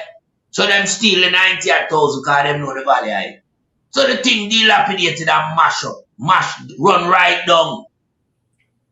When you look on the amount of money, billions of dollars, gone down the drain, unaccounted for. Then you say, Auditor General right to them tell you 3 trillion unaccounted for. Them Auditor General is right. Not telling any lie. And even the Integrity Commission not telling a lie for you know. I want to submit and give them, you know. I eat them work off. All of a sudden, we have a problem with the submission. Like, when I forgot, say, I eat to give the Integrity Commission. Eh? So, what we are looking at is a criminal administration where Andrew assemble. And tough tongue no good. And tough tongue can't oppose holiness for the leadership. Because we don't want no more shit house as no leader. Whether you understand where I come from. Because him a lie internationally, everybody catch him a lie. So him can't be a good leader, you know. Exactly. As a matter of fact, no leadership material no over the Labour Party right now. All who the inside of the party and the cabinet, them are shit. They are criminals. Them don't have no idea of how to run a country. All them having at the back of them head and in them intention is to steal the country money and mash up the service sector we're supposed to help the people in the country. You can't have a little island now, no ambulance. Eh? Which part of the Caribbean? Up to 80 of ambulance. Jamaica have none. But yet still them invest the most money in our health. And that no one come sell we. Them they are propaganda and lie. And remember we know that for ourselves. We don't even want nobody to tell we. Because we just looking at Jamaica and see the people that suffer in a hospital. And we just erase the up much billion where you say you spend. A thief for the thief that. With the budget it yes. But it not spend. This is how we want the people know. Budget the table. But it not spend. This is why I never have procurement for how many years. Not now put on paper. We don't have no traceable mechanism to find the money because I want to make sure no so we want to defunct the system by not working. So we want to know how we pay all these people, these permanent secretary. How we pay them. When them not have nothing put on paper. Yeah? For sure, so well then, yes, this is how we go on. There's no procurement there. Yeah, nothing to be audited. So it was a criminal ring of people that were around the Labour government. And we are talking about from member of parliament to civil servant. They are criminals. They are what they have done to Jamaica. Yeah. Unbelievable. You could never believe that people patriotically, yeah, with nationality of a place would have damaged a place like Jamaica in other way we see them people do it. And then move all certain amenities from the people. I think like a beach. So this administration no good. Yeah? And tough time no good to represent we. No way, shape or form. Not even on the local stage. Because anyway I'm going to tell lie now. He's not far from holiness with lie. And him blatant with it. And I mean it make him look ludicrous to the people in eye right now. Because see a man from St. Kitts there. Yeah, him come to Jamaica and him sick and they hospital for 2 days. On a chair, him say discharge himself and him gone home because him have the service where him require back home. Him discharge himself. Him never get no look after. Exactly. Discharge himself. Yeah, Melting Pot, use another minute to wrap up because we have a couple more subjects and we want to make. Yeah. Well, let me just say to the people. Yeah, you see the administration. Yeah, we don't get rid of it, you know. Yeah, because it's detrimental to the future. Get rid of it, please, and thanks. Yeah. I hear about the floor to you, sir, Lord Byron. All right, blessings. Now, Jamaica, we are going to get into something very serious. Very, very serious here. As it relates to what is unfolding. And many Jamaicans don't even realize what is happening. So what we are going to touch some geopolitics and show you how serious the situation is and how Jamaica, right, is how Jamaica look and the whole landscape of geopolitics. Now, what's this? Many people don't realize that the U.S. International Development Financial Corporation delegation is in Jamaica. They have already in Jamaica. I am going to show you some information right now. Put it up on it. Now, let me tell you something, Jamaica. This is extremely serious. Here it is. Here's the evidence. So we are not just saying, right? We are showing you the evidence, right? That some serious things are happening, right? The United States, China, and Jamaica. Now, look at this. U.S. International Development Finance Corporation delegation visit Jamaica. U.S. Embassy Kingston welcomes Caroline Vick, Chief Policy Officer of the U.S. International Development Finance Corporation to Jamaica. Vick is leading a DFC delegation to Kingston, right, for strategic meetings today with Jamaican government officials and private sector leaders focused on business, investment, and economic growth opportunities. While this is happening, Andrew only step for himself.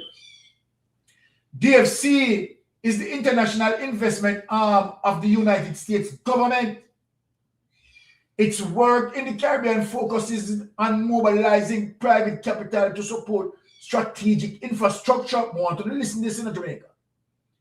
Trusted telecommunications network, secure supply chains, and energy infrastructure that advances economic growth and strengthen regional security. Papa Jesus. How the Chinese are going to fear out in this situation now. Because not only, right, that they are talking, they are serious, right, as it relates to the DFC delegation. They are now in Jamaica and advancing. But hold on to Jamaica. Hold on to Jamaica. A serious listener. Stop and take away that money. We could get into the semantics here. So what this is saying, we deal with geopolitics. This is saying that the United States is moving aggressively towards Chinese expansion in Jamaica. And they are serious that they want China expansion to cease and desist. Now, watch this now, Jamaica. You tell me, either the Andrew Holness administration that lied to the people,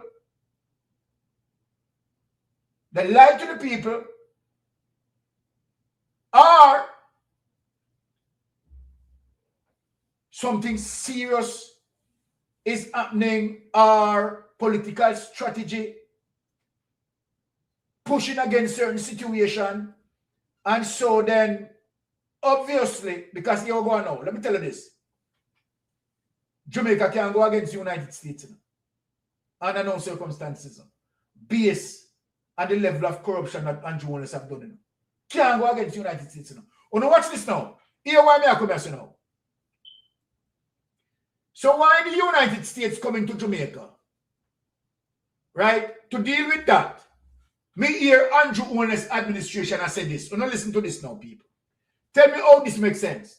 Tell me if this makes The mining minister is adamant that action will be taken against Gisco if the Chinese company fails to follow through on plans to reopen the Alpart bauxite plant. Floyd Green gave an update in the House of Representatives today. Details from Andrea Chisholm. Alpart Bauxite Company has paused operations since 2019, leading to hundreds of job losses and a ripple effect on businesses in Nain St. Elizabeth. Since then, the government has visited China to talk to its owner and Steel Gisco about resuming operations.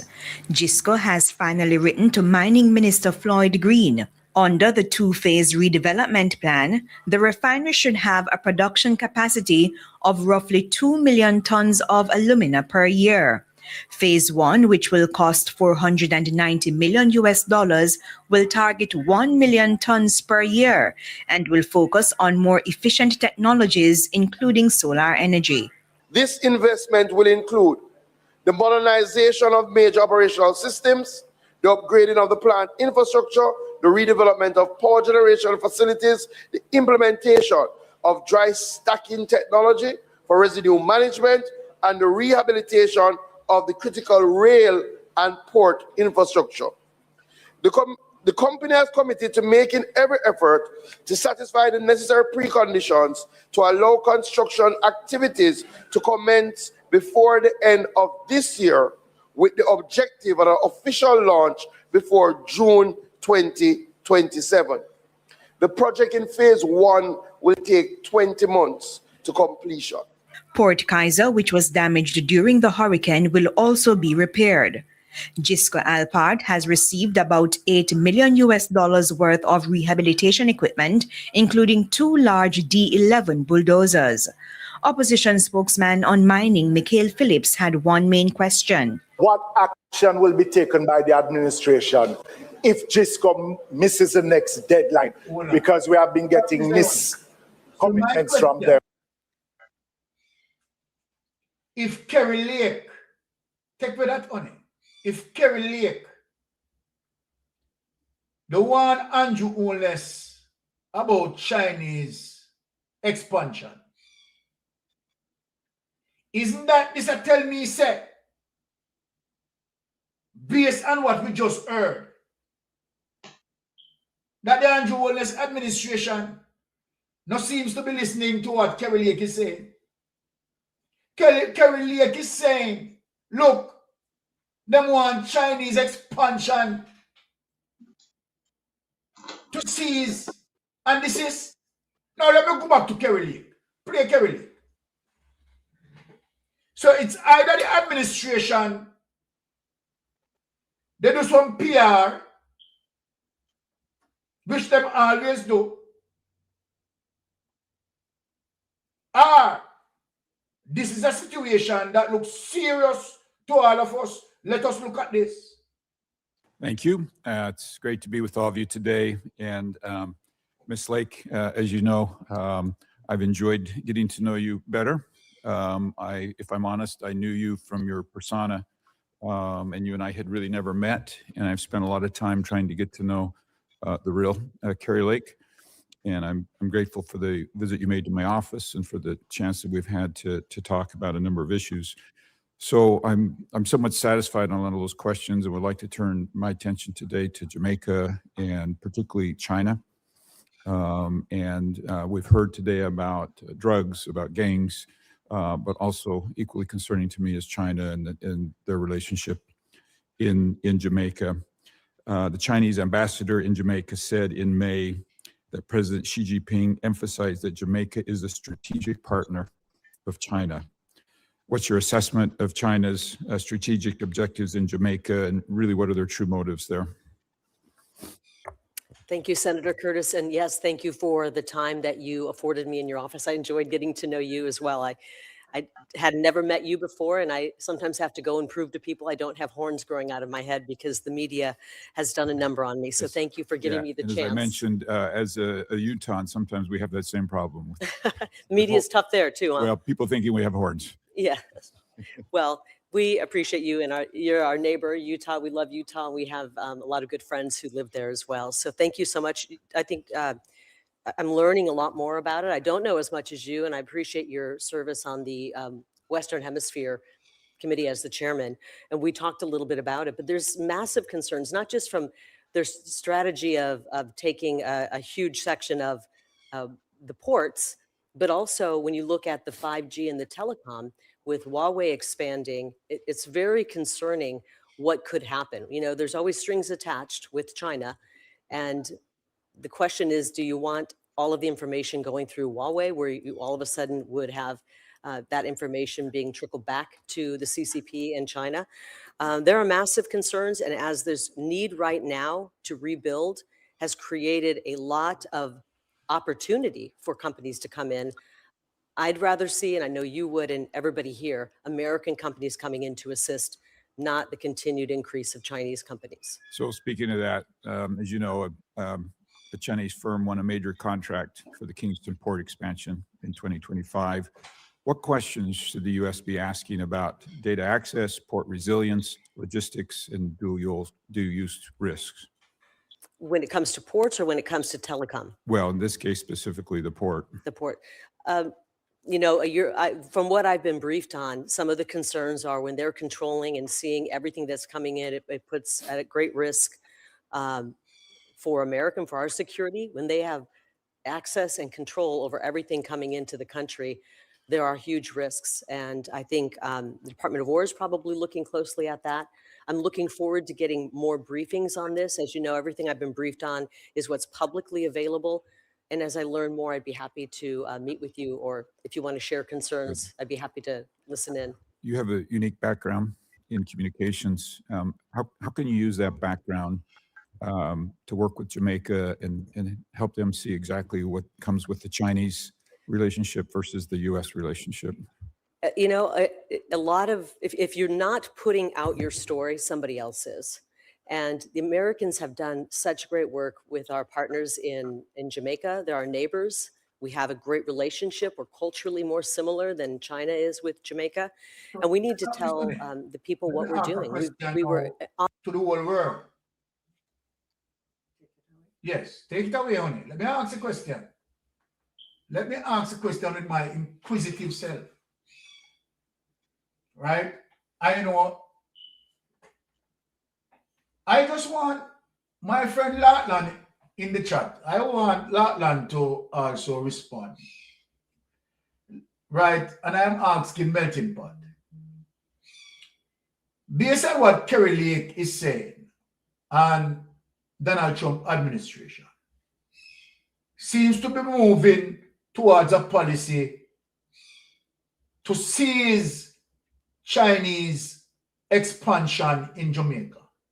But here it is, as it relates to the Andrew Holness administration, pertaining to Alpart, Gisco Alpart, seems to want to extend a relationship with China. Isn't that there's an obvious conflict in terms of what the United States wanted and where the Andrew Holness administration is talking about, right, to re-energize the Gisco Alpart with China? Is it a situation where it is just PR? More hear what Latland has to say.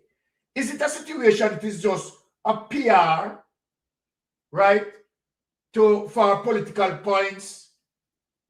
Or they did not get the message of what United States is saying to them, that they are very much concerning about the United China extension in Jamaica and also in the Caribbean. Now, Melting Pot, how does this look as it relates to Donald Trump administration? He said, listen, we want Chinese extension to cease in Jamaica and in the Caribbean in extension. But based on what we just heard as it relates to Androla's administration with Gisco and Alpart, you understand, want to do some more, things with China relating to Gisco and Alpart. How do you see this working out? Is this going to be, causing the iron to the metal to touch the rubber? What is going on here, Melting Pot? What say you on the matter? Well, there's a lot going on in that regard because, there's a directive order coming out of the United States to the Jamaican government to cease and desist all further operation and upscale development with the Chinese government. Yeah, but here it is now. Yeah, where we have Fly Green saying that, the Chinese who are operating Gisco Alpart company, yeah, that they need to, get back on board. And, they are looking at a 490 million investment, yeah, and all these things. So it's a conflict of interest right there and then. But coming from Kerry Lake, yeah, it's a real distinct acknowledgement of what is happening in Jamaica as it relates to Jamaica and the, relationship with China as it relates to developing Jamaica and carrying out all these upscale development in the country. America want that to stop because America will not allow China to come in its hemisphere and, exhibit a total dominance of investment in the region. Yeah. So something have to give.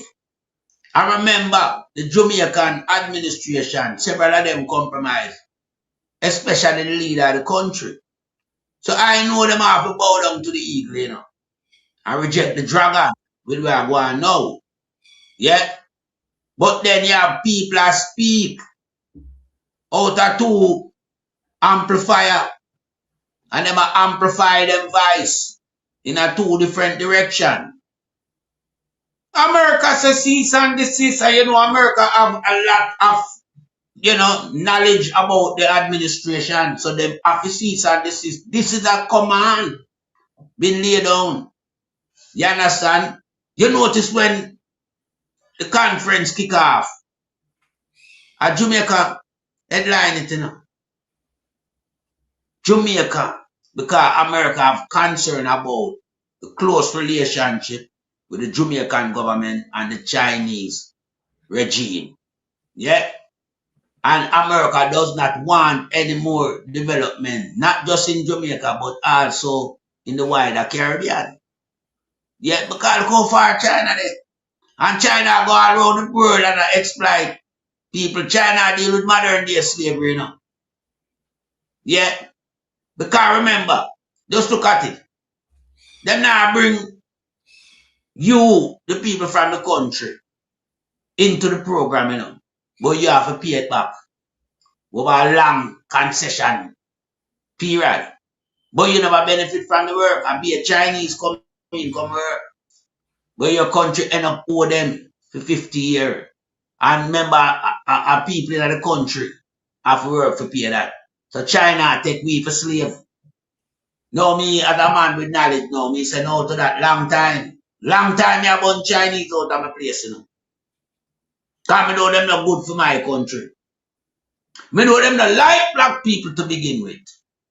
So whoever wants a Chinese book back, Chinese don't have interest in where them want out of your country. Them not have no interest in your population. That's how they operate. But them go and come and dangle carrot and all type of thing in front of your eye. Yeah, to draw you to the smell and the sensation of what them have and offer. And then people always say, the Chinese, them good kind of silver build Jamaica. At what cost? At what cost? They are building Jamaica 10 times the actual cost, way to the normal cost. Yeah, because when you have something expand over a period of 50-year concession, you know how much tax you pay upon that? You pay 5 times the amount, so it don't benefit Jamaicans. It take away for slaves, because we have to work too hard to pay back that over the period of time. And them boy are bright and feisty. We are paying them to stop boy come put Beijing Highway in our place. Oh, Beijing Highway end up in Jamaica. Yes, the government here want this. And disrespectful. And then you work in my place and I charge me. Yeah, but me have to give half from a botanical garden.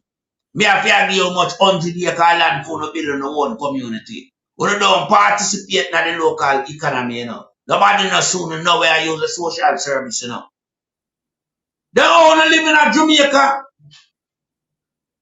We have ghosts, we have spirit, we have what? We want to have some people from UFO space. Because this is not real, you know. So America know. Because them listen to them show you, you know. Enough thing when we talk them here. Yeah. And them know now where fully going in the country. So America have problem. Now, this government have a bigger problem. That's why I'm run down, you know. You can have such a, you know, high profile delegation coming out of the country. Yeah? And it's related to the U.S. Interdevelopment Finance Corporation. And you are the Prime Minister run down. Where you run down? And the Chief Civil Servant, where you run down? Or where you hide? This to show you say this guy are nervous, my people. Afraid I'm own shadow. Afraid for appear upon certain big stage. You must go up on some stage where you can go cut ribbon and do sound bite. When the real nitty-gritty come, him run away. Him run away. See when the controversy with the 10,000 deported them where come to Jamaica, we have to handle all this. Overseas. Overseas. I deal with kite fall in a Guyana. I sell tourism. Yeah, him and President Ali down there.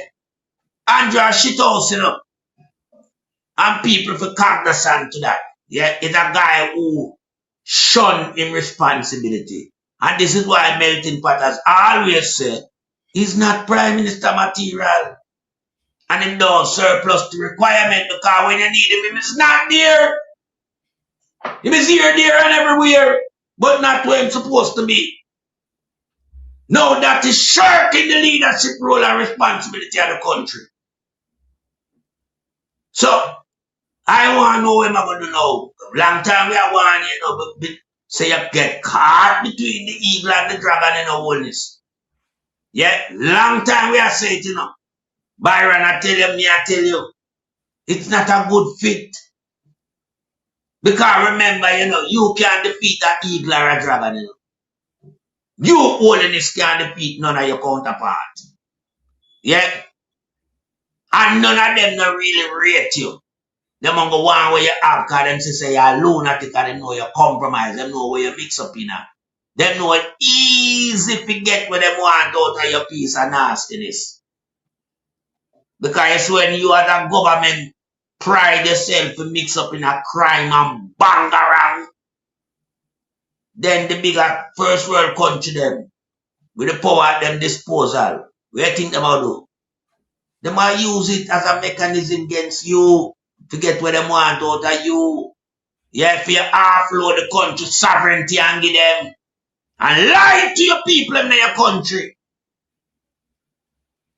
And this is what you've been doing for the last decade. So I don't know this geopolitics, you know, with you, China and America. Because people just look at all this them, you know, and Cougar. Yeah? Them girl, China. They go out for manufacture with sport artifacts, you know, like the flag and the t-shirt where you wear and the scarf and a head wrap. And China have them contract there. But China now bring none of film contract come at Jamaica and I build a whole heap of car, you know. Them now set up a plant, you know, so there's no, what you call it now, working relationship correspondent between the two countries. Yeah? Them can work in a Jamaica, but Jamaica can't get the work from them in a China. What can go so? Yeah? When you have bilateral agreement, you know, it means that both parties must be participating on a level playing field. Can't be a one-sided lapscoochie affair. And that we see the government implement. Work a go on, Chinese come take the work. Chinese select who them want for work. Them pick out two little blackhead put there to make it look like a way. Are we supposed to have the most number on the ground? Because we are pay back the money. Yeah, and then now, where is the brain? Where are developed? Kind to bring them in as key partner because them have the nuance and the technology and everything like that. And the know-how. Yeah? Then you're not supposed to have your people them now are working at the sector. We have to learn it from them. So you have to continue to have Chinese that build Jamaica. Anytime something go on in Jamaica, you send to Chinese. Hey, the government is shit, you know. I don't want my people to realize, yeah, the conversation where we have, yeah, on a weekly basis is to show and highlight the inequality in a Jamaica right now. Modern 21st century Jamaica find themselves on the wrong side of the equality scale. No numbers reflecting the population and the native of the country. You have more foreign workers now in Jamaica that are fully employed than Jamaicans. But the work is to build Jamaica. So where is the patriotic nationalization within the government? That's my problem. So me I try to make my people know say, you know, wise up and rise up to the reality of this regime. It has nothing on the table to offer, apart from like a handout where them use. You know, some sweetie, because them not going to have substance, you know. Just a little goodies bag for the taste up on the mouth. And to run behind them. It's like them energized, you know. With them little goodies there, and run out again behind them. I want to do another cycle with them. And the next cycle now, them throw more poison pound now. They have been poisoning, you know, for the past 10 years. Yeah? And they don't have any ambition to stop poisoning, you know. They will continue to poison, you know. Because they soon have some loony, you know. Some loony. Especially West Kingston people, them boy I couldn't bring encouragement in our place and kill off so much of our family and friends. Brothers and sisters, but we still around behind them. We would have to change them and make an example. We would have to show them so when they look here what happened. A good governance of the other day, you know. And a favoritism we are dealing with, you know. Yeah? Because what you do, unprecedented in Jamaica, and the first month people ever lose their life at one time within a community. But was it punished? No. The leadership down there no come under no pressure nor no scrutiny, you know. It just die a 9-day wonder and back to normalcy. And you see the garbage them down there. I defend dead man. Dead man Mackenzie, you know. Who have done them so much wrong. Who have left them in a deplorable condition to live with the stench from Coronation Market. Shit water running a road. Where you look at pallet them off you put across the road.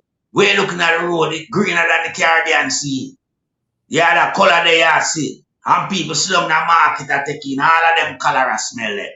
Yeah, no farmer development in the do in a West Kingston. And them have it for as long as politics in a Jamaica. That is one seat that has never changed hands in terms of party.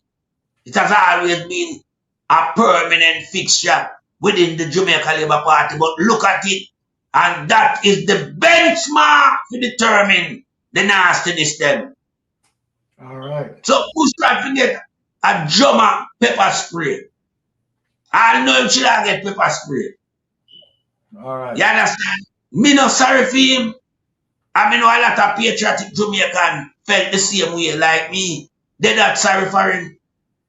Them man, they do too much to the Jamaica society. Remember, other man in charge of local government, you know.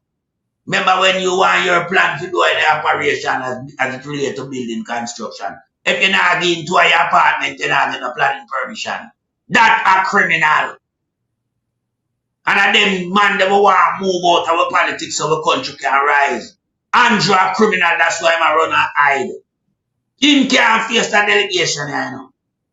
No. But this delegation is fundamental to the changes that need to be done in Jamaica. Exactly. That I am anticipating with bated breath. Me want to hear to the Chinese them pack up and leave and go back to them Far East. And we run out them, because we did run them already, you know. We did run them out of a wholesale downtown, you know. Yeah? We run them and them come back.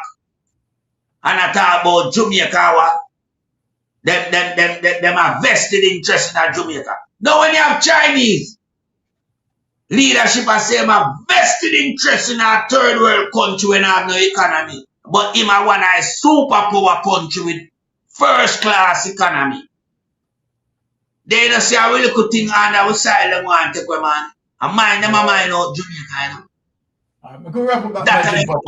them want we have in our country to use it in them tech giant investment corporation. Like we make them chip for the robot and them thing there. You understand? As something them seen in Jamaica, you know.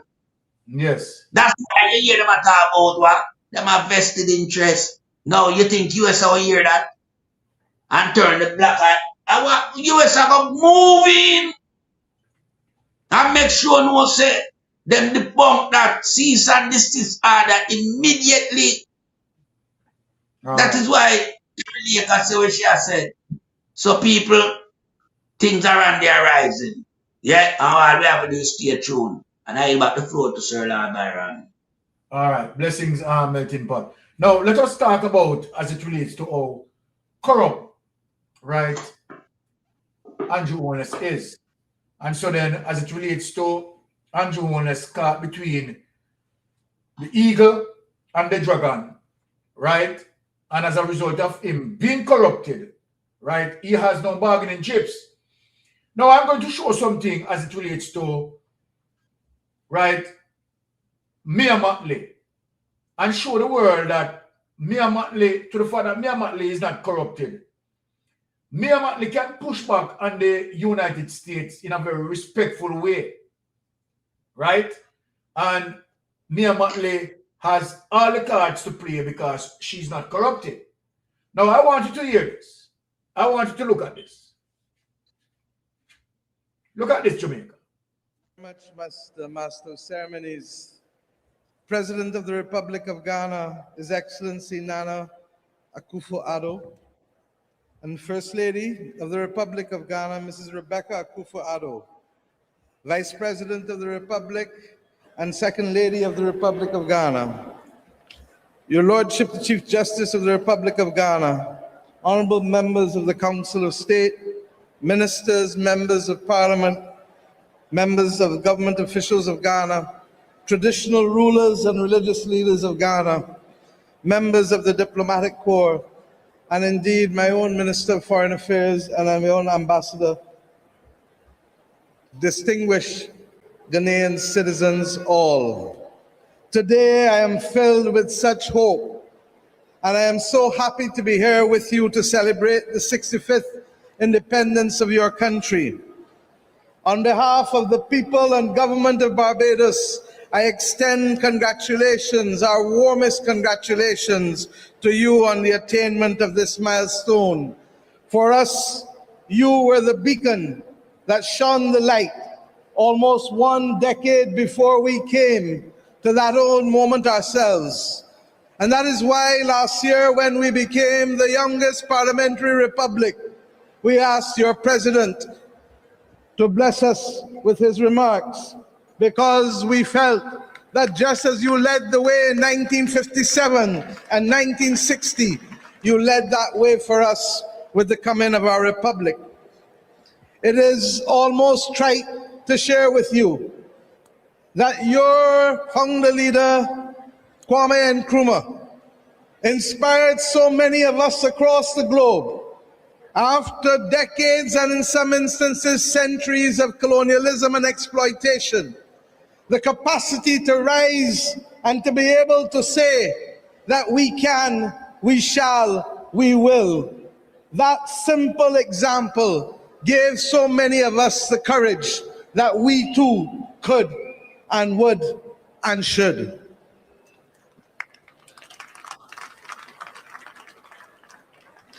As I indicated to you just last year on the 30th of November, we took that step. And on that occasion, we elected our first president, Dame Sandra Mason, who has asked me also to pass her warmest regards to you, Mr. President, on the occasion of this 65th anniversary.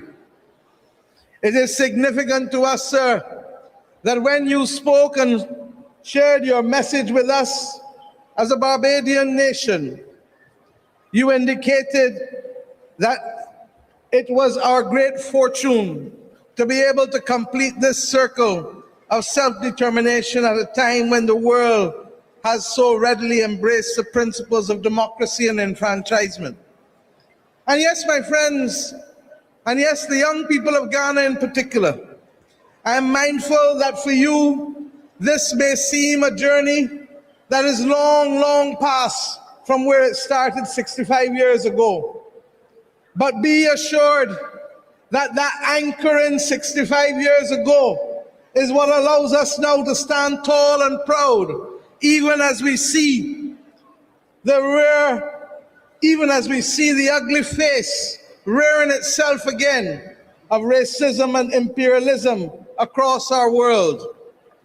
We must never, never, ever accept that there can be first-class or second-class citizens in this world. And we equally assert today that there cannot be first-class and second-class nations in the global community. It is for that reason that we will work together in solidarity to fight the battles of our time, challenging as they're appearing to be, quickly as they're coming at us. For whether it is the climate crisis that affects us, or whether it is the scourge of war that is raising its head yet again, or whether it is the assertion by some who have not been elected to take power from those who were duly elected, we have a duty to stand tall and to protect the principles of democracy and the principles that are anchored in our Constitution and the principles that we committed to in the United Nations Charter. All right, we have a duty to stand tall and take care of our democracy. Now, but look at this, Jamaica. Let me show you this in terms of Andrew Holness. And I'm just comparing Andrew Holness and Mia Motley here. That Andrew Holness came out and tried to speak firm. And look at this. Look at Andrew Holness who came out and tried to speak firm. You're going to see what happened. And I'm showing you how corrupt, right, this man is, and that United States have everything on him. Now, must address the situation in Cuba with clarity and courage.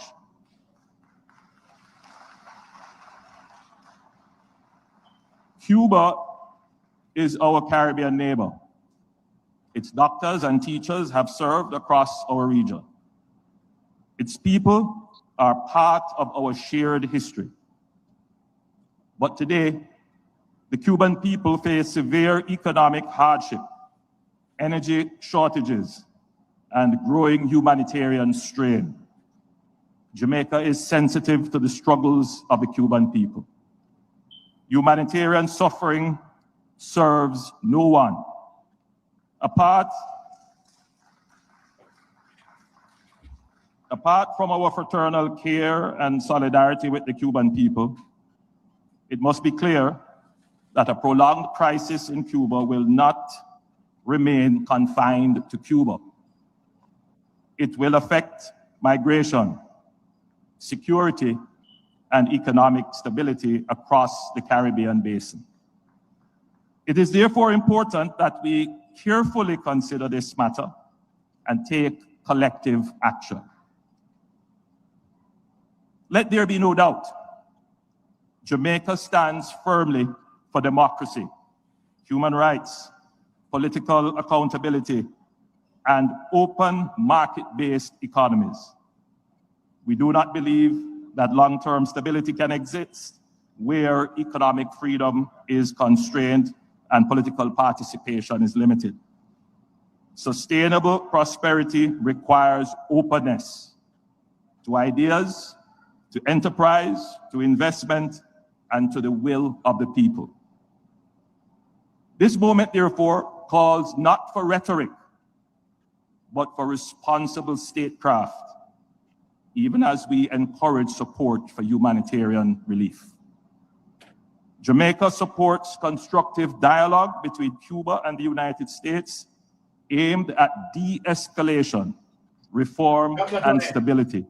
You are going to We believe see United States government engage Andrew Holness immediately. And Andrew Holness have to take back that. Now I am showing you something in Jamaica to show you how compromise is. United States congressman engage him immediately after that statement. Look at this. U.S. Congressman Carlos A. Jimenez has strongly criticized comments made by Prime Minister Dr. Andrew Holness on Cuba, warning that Jamaica could face consequences. He issued a sharply worded response in a statement on X following Prime Minister Holness's address at the CARICOM summit underway in St. Kitts and Nevis. Mr. Jimenez suggested that Dr. Holness was covering up for what he called a, quote, moribund dictatorship, unquote, in Cuba. He also alleged that the Cuban government had previously interfered in Jamaica's politics to undermine the Jamaica Labour Party and warned that Jamaica would face consequences. You are going to see, as what I'm showing you, how Mia Motley is strong. That United States couldn't challenge her because she's not corrupted. It's not that Mia Motley, you understand, powerful and very blah blah blah, nothing like that. But when you are not corrupted, United States cannot, you understand, manipulate you. But Andrew Holness has to go back on that because he was chastised and they told him to get rid of the Cuban immediately. And Andrew Holness bow under that. Look at this. Let us play it. I am only showing you, that when you are corrupted, when a government is corrupted, United States can manipulate that country. Look at this. For decades, Cuba's overseas medical missions have been one of the country's most visible international programs. That visibility has gone dark locally. Romardo Lyons has the conclusion of this special report. Discharged Cuban healthcare workers leave Jamaica. The Jamaican government has expressed appreciation to the government of Cuba for its long-standing contribution to the country's health sector. But gratitude won't treat patients. Opposition spokesman on health, Dr. Alfred Dawes, said the sector will face challenges. I'm very worried for the country. It's unfortunate that we are victims of a great power rivalry because that's exactly what it is. And it's unfortunate that we're trading the healthcare of our Jamaicans for diplomatic goodwill. The close to 300 workers are being offered individual contracts. While Dr. Dawes doubts a high take-up, Michael Stern, chairman of the Southern Regional Health Authority, thinks otherwise. If you give them a contract tomorrow morning and they are allowed to come back, 100% of them coming back here because they like the condition under which they work here.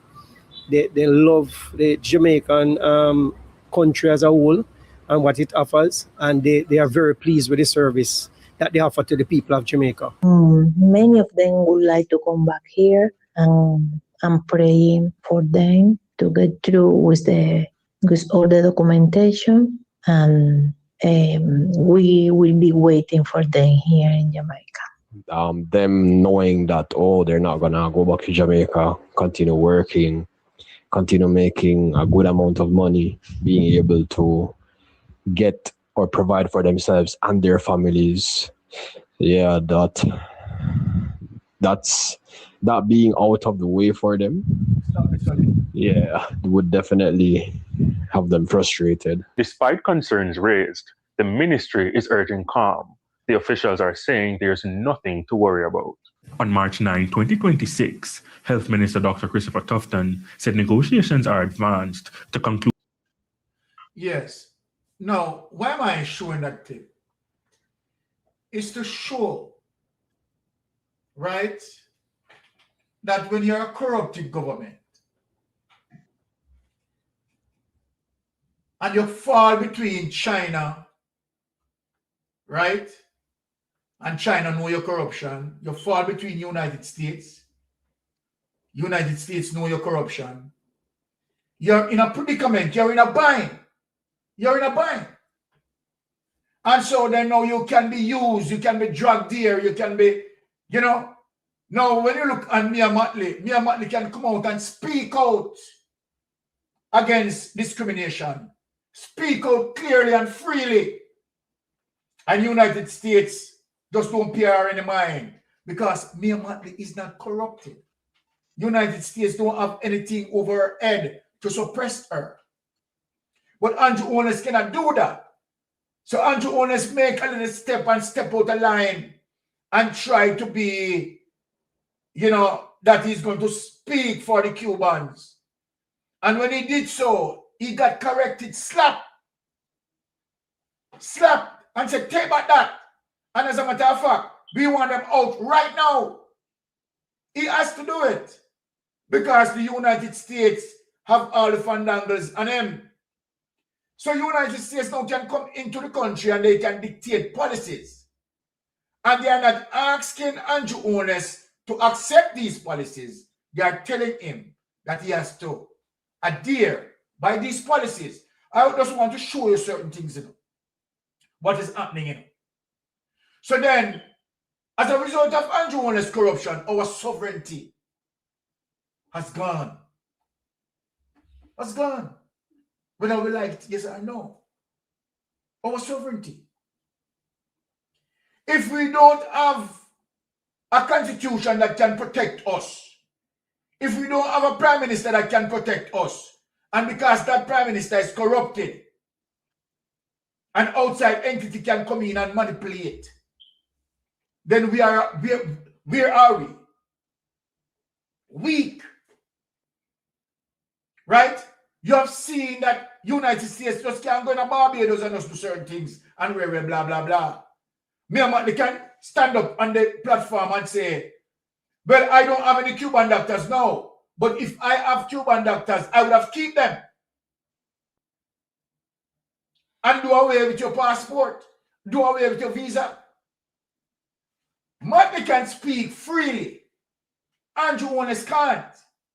The one time he tried to do that, he has been corrected and slapped. So this is what I'm showing you as it relates to the level of corruption that United States have on Andrew Honest and the level of corruption that China has on Andrew Honest. Now, China is telling Andrew Honest that, I mean, we have spent over $2 billion. Are we going to walk away and leave it like that? So now Jamaica face a problem. A delegation that came, Andrew Honest can't stand up to the delegation. In the overseas, where he should be here, dealing with certain situations.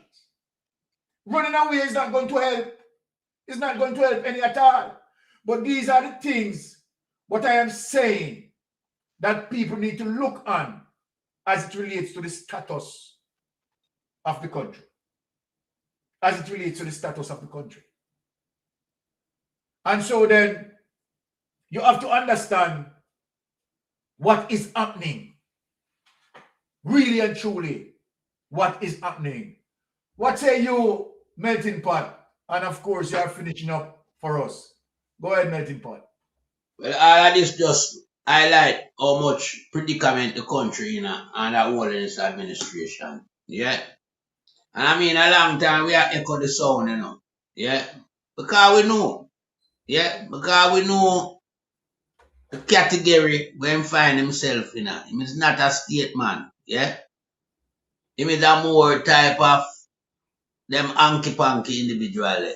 Yeah. We get caught up in all type of bangarang. When name call upon most of the things them where mash up Jamaica, where controversy follow him like you see train line run. Yeah. We know, so the whole in this administration, yeah, has been under increasing pressure for the longest while. And they claim to hide it. Yeah. Them try to be subtle. Yeah. And talk about, you know, them pledge allegiance and all these things and counterpart and, you know, them use some word like them really attached to this country. This country not attach himself to Andrew Holness administration because them don't really want to, you know. They are using him. Yeah, simple fact of the matter, compromise, well, heap of corruption. Now when you look at me, man, she can speak unreservedly. Yeah. She not have to reserve nothing. She can't spew it out because she no compromise. She can't tell the mighty US and the Trump administration, say, look, I would have rather give back a visa and keep them if I did have them. Yeah, because she know the beneficial of these Cuban nurses and doctors that will, you know, serve our country and the Barbadian people. Where Holness is concerned, that is not of any paramount interest to him. Whether them are going to serve the country or the people. No, him not care about that.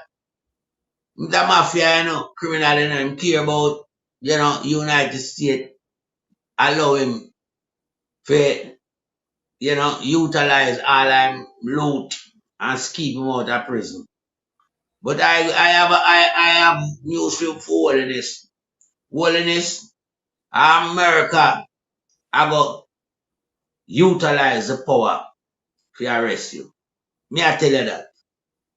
Because right now I just use Trump, I use you, you know. And you fail to recognize. Or maybe you just can't do nothing. You are so wrapped up in high profile corruption and all these things that you can't, you know, do nothing to save yourself, you know. You can't even clutch at a straw.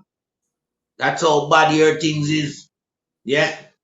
So you can't survive amongst the eagle and the dragon. And that simply means you're caught between the rock and the deep blue sea. Choose one.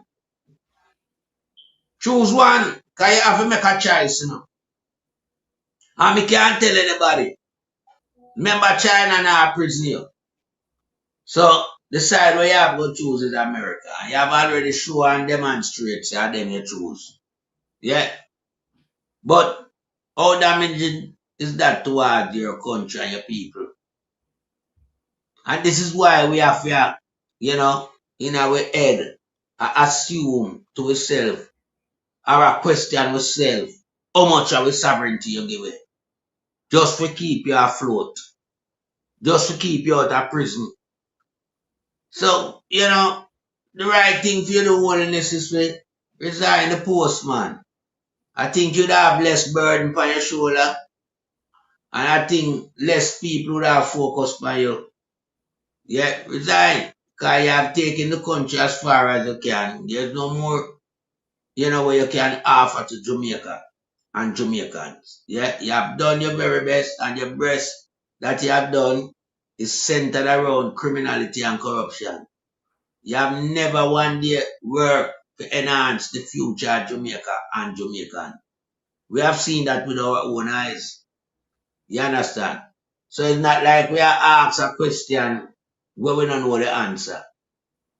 We know the answer for everything. Yeah.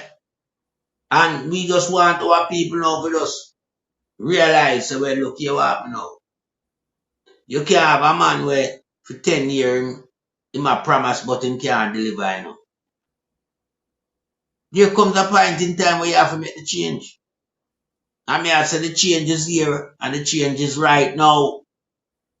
You understand? Because you can't forget a new farmer sense of direction, man. Come on, man. Yeah? We have to have new vision now. Yeah? And so we need a new leader. Because under all this administration, things have gone from bad to worse. Because them say them get the thing in a bad state, you know. So, yeah. Me not really see it that way there. But that's what them I say. But it moved from bad to worse, so it's still a depreciation of what them come and achieve. They have taken it further down the slope. Further down the slope, my people. So we are saying enough is enough, you know. And, you know, I would have never, in my wildest dream, yeah, envisages that Jamaica politics, yeah, would have taken the turn that it has undergone in recent time. Remember, we never have no administration with $3 trillion gone, you know. People who not see a criminal administration this around the place, man. Eh? You know, so the guy them run away from responsibility. Them shirk the responsibility when the time come. It's only little people them that Jamaica, you hear them talk strong against, you know. When real pressure reach them run way out of the country. Them go hide. Then you know see expedition order come at Jamaica. What happened? Crab go hide. Because Crab was in fear. Because I know United States wanting. Yeah, and that's no secret. Remember film thing big in a Wikipedia, you know. Yeah. And when you have a country, select a man who can leave him country. Crab food can pass further than Norman Man the airport or Samsas. Because he can't venture outside of Jamaica. But you have him a deal with security. That alone sell a bad image about the country. Yeah. Him can't attend no international symposium, no conference as it relates to regional security or international security. Yeah, so him not learn nothing new for bring back for the police in our for, you know, make sure no say the security as it relates to Jamaica as a country in a good hands. Yeah. This is why the Coast Guard them just have a wheel of a time. Them, all for them mind upon it if them see some cocaine afloating. Because there's nothing in place to protect Jamaica. Nothing. Absolutely nothing. Yeah. So everything is done on a systematic terms. Yeah. And everything is now coming to a crescendo. What a period of time them exercise them corruption, them utilize the space, them manipulate the people, them life, them do all type of things. Yeah. But what is happening now is that everything is coming to a boiling state. That's why I see Bushrat get pepper spray in our eye. Because the table are turning up. How long shall the wicked reign over thy people? That is what is now coming to the fore. Nobody could ever believe, say, down in a Western Kingston, down in a place, him stomping ground, him could have get pepper spray in his eye. Tell them now, say, a revolution time, thing a change up. And it a change in a way which is so, you know, easy on the eyes for you to behold it. Boy, to the jive, you see Bushrat in our state where we see me now. Them man, they talk tough, you know. Man, they say under no circumstance the Labour Party now release back the country to the hand of the PNP. That mean them want Jamaica. So him forget when get. I'm sorry I know now that pepper spray. Because them the man they for blind like the people, you know. Up a evening tide, you know. Them the man they for lose them sight. Remember them a criminal from them in them youthful days, you know. And so him try to utilize back the same thing when they involved in a gang of mob. When them go deal with the old people, them are evening time, that gang of mob, you know, with them bone and a rope on them back, you know. So him feel like him can roll out back that same program down at the police station at Darling Street. Him gone down there with mob. Well, me like what them do to him. But me I tell the people my revolution time when I was enough of them end up in the same predicament like Bushrat. When I was the leader for the country, the ultimate guy, the one who say him have some mythical God. When I was see him in a worse condition than Bushrat. Tough tongue the same way. Boom bars, the whole of them are fall. The whole of them are fall. And it begins 2026. And we predict it. Yeah. At the year of decision. No 2 years about it. 2026 is the year of decision. Jamaican people, you can't make 2026 pass. I want to really accomplish what I want to accomplish. Yeah? Them you are gangster. Now you are the member of parliament. Yeah? And police have altercation with a citizen from your constituency. Are you the one who's supposed to lead a mob? And I mean, what are the source behind what the police did? And we ask the police and do it all over Jamaica. And Bushrat never said no, it wrong. But you see the minute it comes on the doorstep, I'm happy to show him allegiance to the people of West Kingston, you know.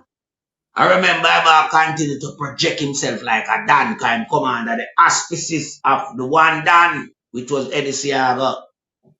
Yeah. Seaga no dead no more, so you know, say him will try to utilize the same mechanism there. And how you control West Kingston. You have to make sure you know, so you can step out there and defend anything for the people. All when them wrong. Now we see that as something, you know, that is not in keeping with good governance. Yeah? Because the community that has always find itself on the wrong side of the law. Because them feel them untouchable down here. No, I am not privy to the circumstance of what took place. But I'm saying, if you want to, you know, voice your opinion, you remember you are a member of parliament, you have platform, you know, where you carry tongues gone at a police station. Why? To show your dominance? Or to assert your dominance? Which one? So where you get your tech, man? The Jamaica people, I don't know, just prepare yourself for the change, you know. Yeah? I may have one more thing before me close the segment that is True the Night edition. You know, you have some troublemaker in the People's National Party. Yeah? Some guy we are the trouble, you know. We want to disrupt the chemistry of the party. We want to undermine the leadership of the party. But them not credible like the man in charge.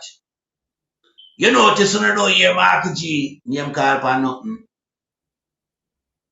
Mark Jefferson Golden is a humble Jamaican who have nothing but love for Jamaica and who want to serve Jamaica in the capacity of leading the country. Okay. Yeah. Melting pot. Melting pot, like when you touch a subject, I'm going to put up something and show you. You understand where we can talk on this? Because, you see, and this is the reason why no one need to listen to Big Mama. Right? Look on this melting pot that they are putting out there. They want to create mayhem in the People's National Party, you know, and try to create some destruction. And to be honest, right, I am just really wondering, because the doors are coming in on Andrew Honest. This is what they are trying to do. Look at this melting pot. And this is Big Mama. This is what Big Mama is putting out. Look at this.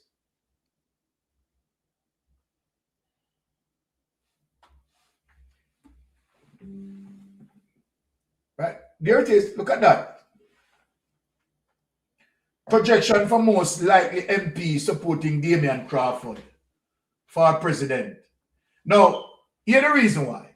If you speak to them people here, right, said, I don't know about Dwayne Vaz, but Dennis Garden, Fitz Jackson, Julian Robinson, Philip Parwell, Michael Phillips, Dennis Daly, Natalie Nita Garvey, Kenneth Russell, Zulika Jess, Isaac Buchanan, Lothan Cousins.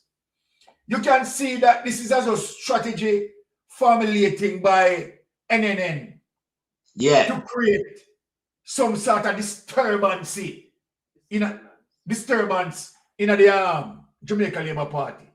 And if you talk to these people, right, if you go and have one-on-one dialogue with them, you understand, they may not even know nothing of what is going on here. But here it is, that Big Mama craft. Where Big Mama get this idea from? Did Big Mama speak to Dwayne Vaz? Did Big Mama speak to Dennis Garden? Did Big Mama speak to Fitz Jackson, Julian Robinson, Philip Powell, and all these people that listed for their opinion? Did they do that? So to me, it is just a fiasco. It is just a fiasco, Mr. Melting Pot.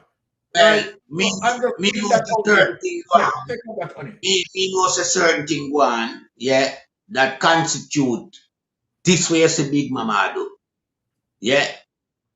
There is a epidemic center to this. That's why Big Mama come out and put out them name there. Well, we don't know for certainty about the name and the list where him put out that a Big Mama list. But what me know for certainty that there is certain element within the People's National Party that is pursuing the leadership of the party.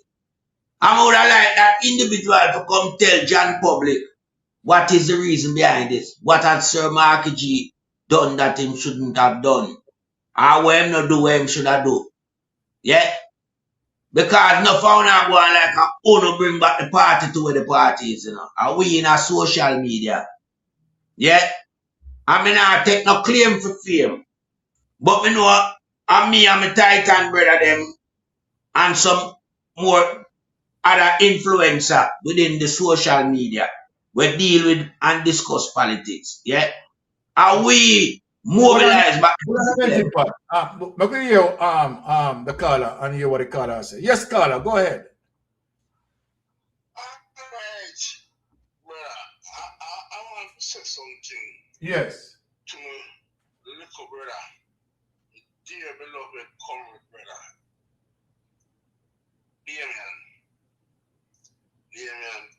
Crawford and me, Andrew. Remember when me I come from far from Kingston College. Talk up a little louder. Now I tell you this. Yeah. Talk about it louder. Yeah, so Damian, I beg you to follow Damian. Remember, Mr. Fudgy Howard here is. Remember that father, that's all I can say, Damian. Remember your motto. The brave may fall but never hear. Kingston College, you go, brother.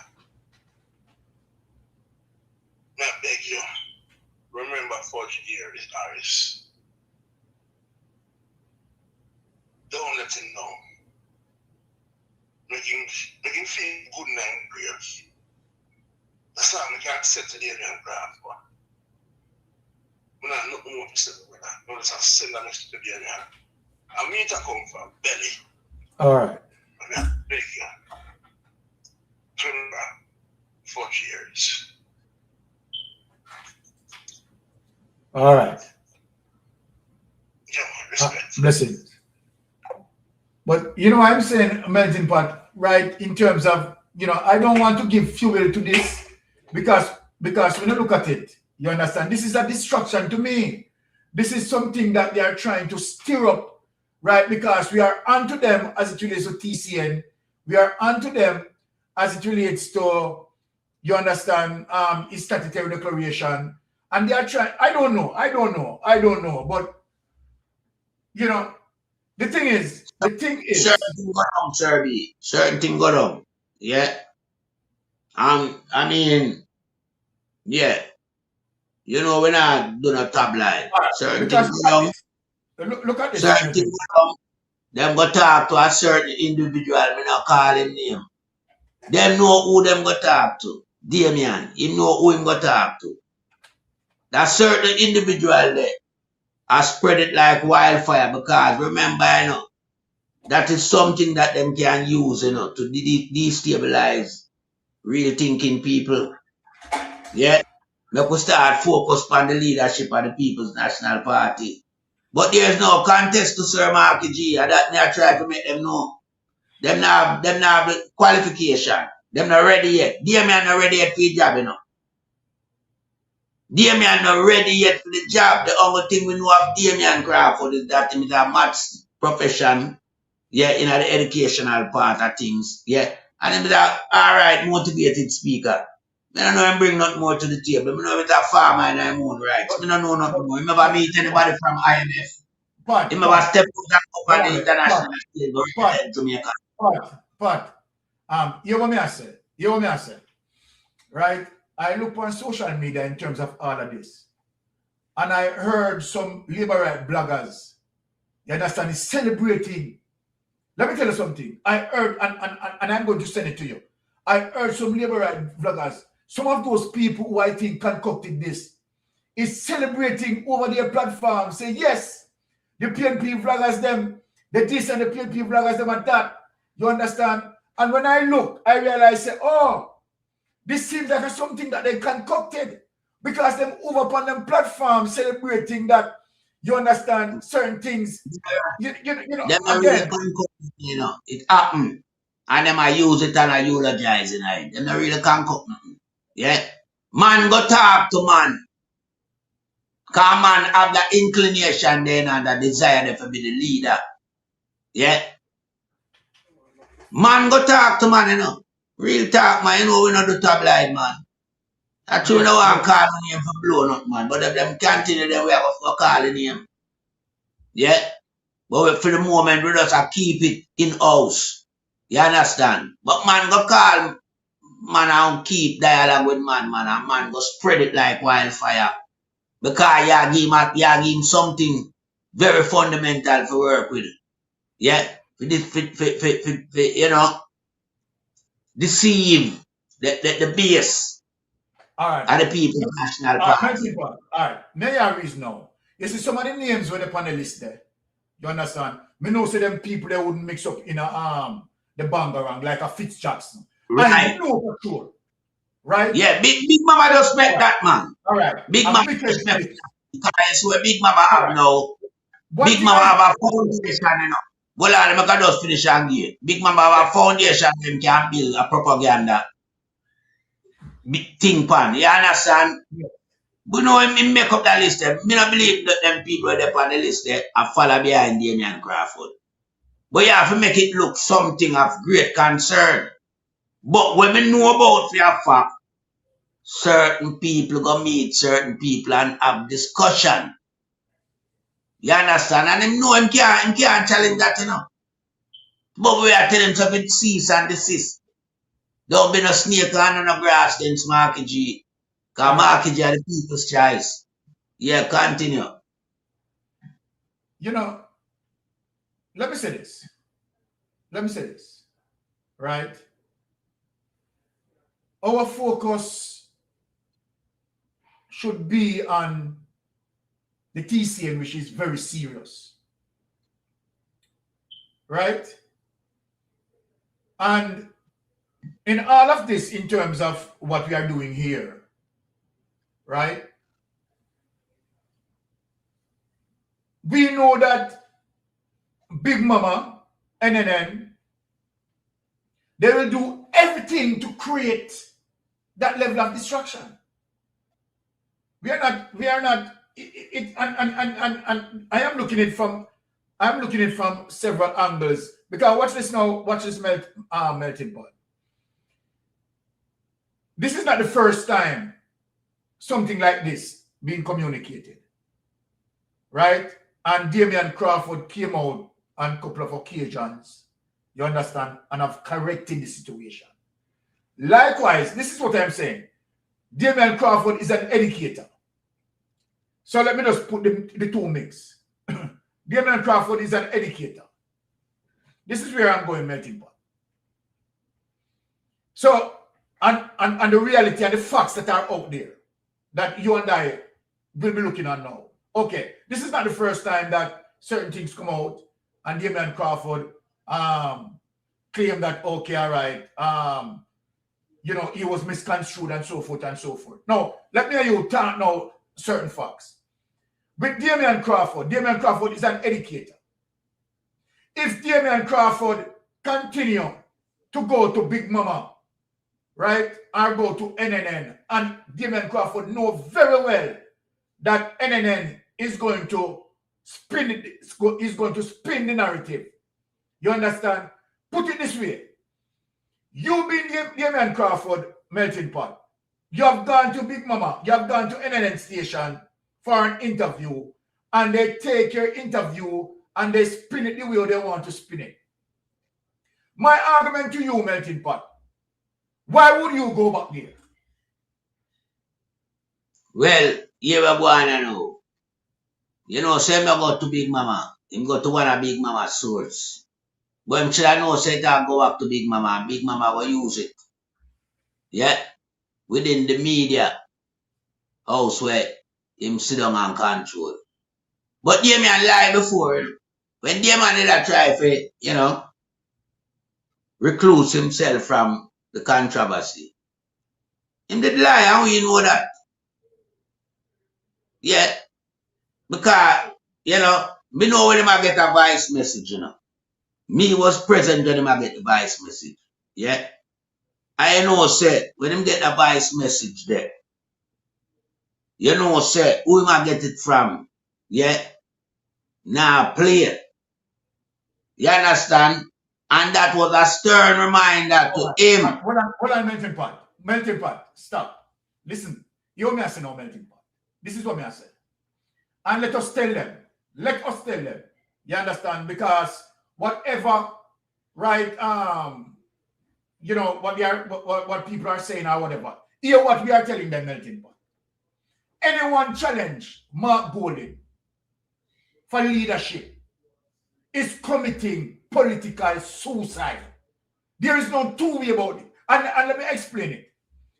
Anyone, let me say this categorically clear as what I said, because we see that no matter how we try to avoid it, we see some people, they send it in my chat, some people, you understand, them want me to respond about, and I said that I wasn't going to respond about it, you know.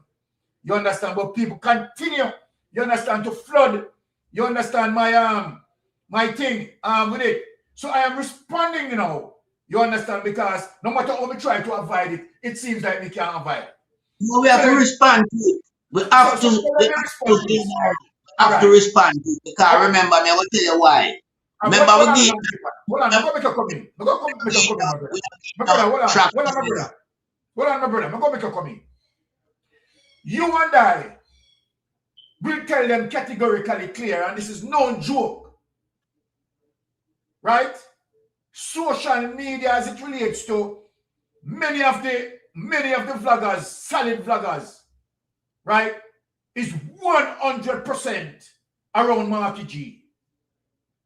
There's no way anyone, let me say this categorically clear, anyone plan to challenge Mark Golden for leadership, you are committing a political suicide. You are calculating it. Let me give some examples. Mark Golden cannot blame for performance, political performance. Mark Golden, you understand, had done exceptionally well in terms of moving the party from 14 to 28. That's a solid performance. Mark Golden foundation is so solid as it relates to the work that his father had done. Mark Golden, I will tell them this, that Mark Golden is more more a Jamaican than Andrew Holness. Mark Golding, and I'm saying this tonight and I don't care, Mark Golding is more a Jamaican than Andrew Holness. Without no hesitation. There is no way that Mark Golding, you understand, would have done what Andrew Holness had done as it relates to enter into Ponzi scheme and under investigation. So no matter what they are doing, no matter what they are trying to do, no matter the plan what they are doing, if they are doing any plan, no matter what they want to do, me they tell them it's a mystic sensation, I tell them say, if them attempt it, if them try it, whether doing Vaz or Damian Crawford, you understand? Let me tell you, anyhow they pursue, they are committing what we call a political suicide. And we not take back that. Melting pot, you know we not take back that. Because let me tell you something, right? We sit on the side and we are watching the arms house. You understand? And we are trying to decipher things, right? And we decide, say, all right, I stand and look, right? We have seen certain information, you understand? And we're watching. But let me tell you something. You see, anytime the beast there, lift him head up, we are not going to hesitate. Let me tell you something. Anytime the beast there, make himself well known, then we are going to deal with it. You have the whole social media machinery you have to deal with. You understand? Yes, my brother Melting Pot. Talk the things there. And I mean, you know, that are just the plain and simple truth. Yeah, because we, yeah, put all our resource behind Sir Marky G. Not behind Damian Crawford, not behind Dwayne Vaz, not behind nobody else. We hold on there. Melting Pot. You remember when I interviewed Dwayne Vaz on my platform, right? Let us speak the particular interview that I had done with Dwayne Vaz. Remember that Mark Golding position, you understand, as it relates to an impeachment bill. That was Mark Golding policy. And when I asked Dwayne Vaz if people remember, people attack him on my platform. Because I asked Dwayne Vaz that if you get successful to become a member of parliament and an impeachment bill put on the floor, if you would have voted for it, Dwayne Vaz said, what did Dwayne Vaz says? He says no. No. From that time, may I say, why is it that you wouldn't support an impeachment bill? Am I lying, Melting Pot? No. Okay. So we are watching from then, you know. We are watching him from then. Yeah, man. Spotlight upon him from then. But him feel like, so well then, you know, we have a kid glove him. No, we're not kid glove nobody. Yeah? We're good for the goose, good for the gander. I remember we tell him a long time, you know. There's no preferential special treatment around here, you know, because we're not PMP member of parliament, you know. We're not slip, we're not slide. You understand? And that's the thing that, because we are dealing with a country that's supposed to have people of reputable value to the country. None of criminal ideas and criminal values. Yeah? Now, if you not support your leader and back him for impeachment, that means you're a criminal doing bars. Let me tell you that.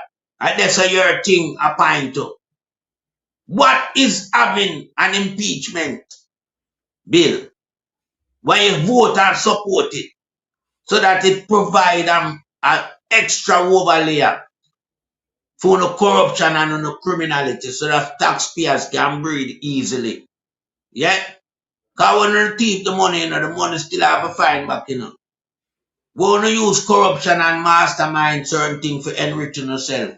Remember, it fall right back to the common people, the hard-working taxpayers. Ease them up and give them a break, man. So from them come out, yeah, And me I wonder if my lunatic or what. Me I wonder if him sense them in a big eye way, man. Yeah? And it not in a brain. Because when you come on a platform like Mystic Sensation, yeah, and expose yourself to the same type of mechanism where the labor rights them are run with, them not sign that. They you know what I labor right, them you're not a come ready. And me tell you that because the value of the People's National Party, you know, member it's shaped, designed, and built by the manlies. Yeah? And that must be a feature of the party going forward into for however long. Yeah? Because those are good values. Yeah? Coming from the manlies, black people in Jamaica have protection, not only with them life, but with them money, them tax contribution. Right. The manly, them never thief none. What on a melting pot? What on a melting pot? In a 2020, right? Dewey and Vaz, let us bring some history here, sir. Dewey and Vaz lose all of them 10 councillors, you know. Dewey and Vaz, right, run and lost all the 10 councillors. Right? The person who was taken over, right? Region 6 had now one run and won 6 out of the 10. What do we lose? So you tell me now, on what basis that you don't want to challenge this person? You know, this is a madness, this. A madman, man. A madman. That's what you know, this is a real madness, this. You know, this is Satanism, this. Because under what circumstances you have lost the 10 councillors. You lost the 10 councillors, you know. Right? And the man, you understand? Run and win back 6 out of the 10 where you lose. So then on that basis, why would you want to challenge him? Why the F would you want to challenge him? Bad mind. Bad mind. Bad mind, you know, sir. That's why I'm trying to avoid it, you know, my brother. That's why I'm trying to avoid it, you know. You see, when me I look on, you know, Sir Byron, when me I look on, you know, yeah, and when we want the people who engage with we on the show here tonight, understand where we are come from, you know. None of them man, they do value the work that we put in around here, so, you know. I know, say, if you fall out a line, them man, they nah go support it. And what you do, when you bring the party into disrepute, it's like you undermine my work, just like how you undermine the leadership of the party. We're currently held by Sir Mark Jefferson Golden. Yeah? And Mark Jefferson Golden have an exemplary track record. Him don't mix up in a bangarang and clean. But the integrity boss, and him we are work with. And any guy in the party who feel like them over and above Sir Marky G at this current point in time, try it and see what you get. Well, try it. I tell them, say. You want Mystic Sensation, I tell them, say. If Marky G say 1, a 1 we say. A 1 we say. He say 11. A 11 we say. We no deal with 7 because we no been up. No. Damian Crawford and Dwayne Vaz I deal with 7. We no deal with 7 because we no been up. No, with 11. Straight up. 1 and 11. You understand? And we are full pledge. You understand? Behind Marky G. Full of course. Behind Marky G. So Marky G and me back in 110%. You want to see the 7? Let me tell you something, you know. You see anything what I go on now? We're gonna try correct it before it's still upon me, you know. Anything what we see they go on there now, we're gonna try correct it before it's still upon us. You understand? We're not gonna make it. We're not gonna try to say well, all right. Deal nobody, protect nobody around. If it needs to be cleansed, it has to be cleansed. It has to cleanse. Yeah. It have to. Because the same thing them do and mash up the party, you know. Same thing them do and cast mama people lose by 1 seat. Bring leadership. Bring leadership. Yeah, because you have a guy named Paul Burke that switch up Damian Crawford them and the same Lisa Anna there, you know. She a one snake on the grass too, you know. She a work behind the scene to destroy the People's National Party. Lisa Anna, you me attack, you know me not afraid to call your name, you know.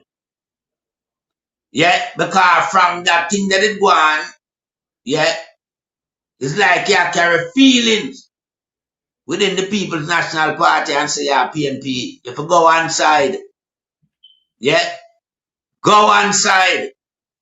Because Jamaica celebrate your time already, you know, on the world stage. Yeah, we don't need to celebrate your acclaim, you know, more. If you just go one side, go park, use a disruptor and the quiet.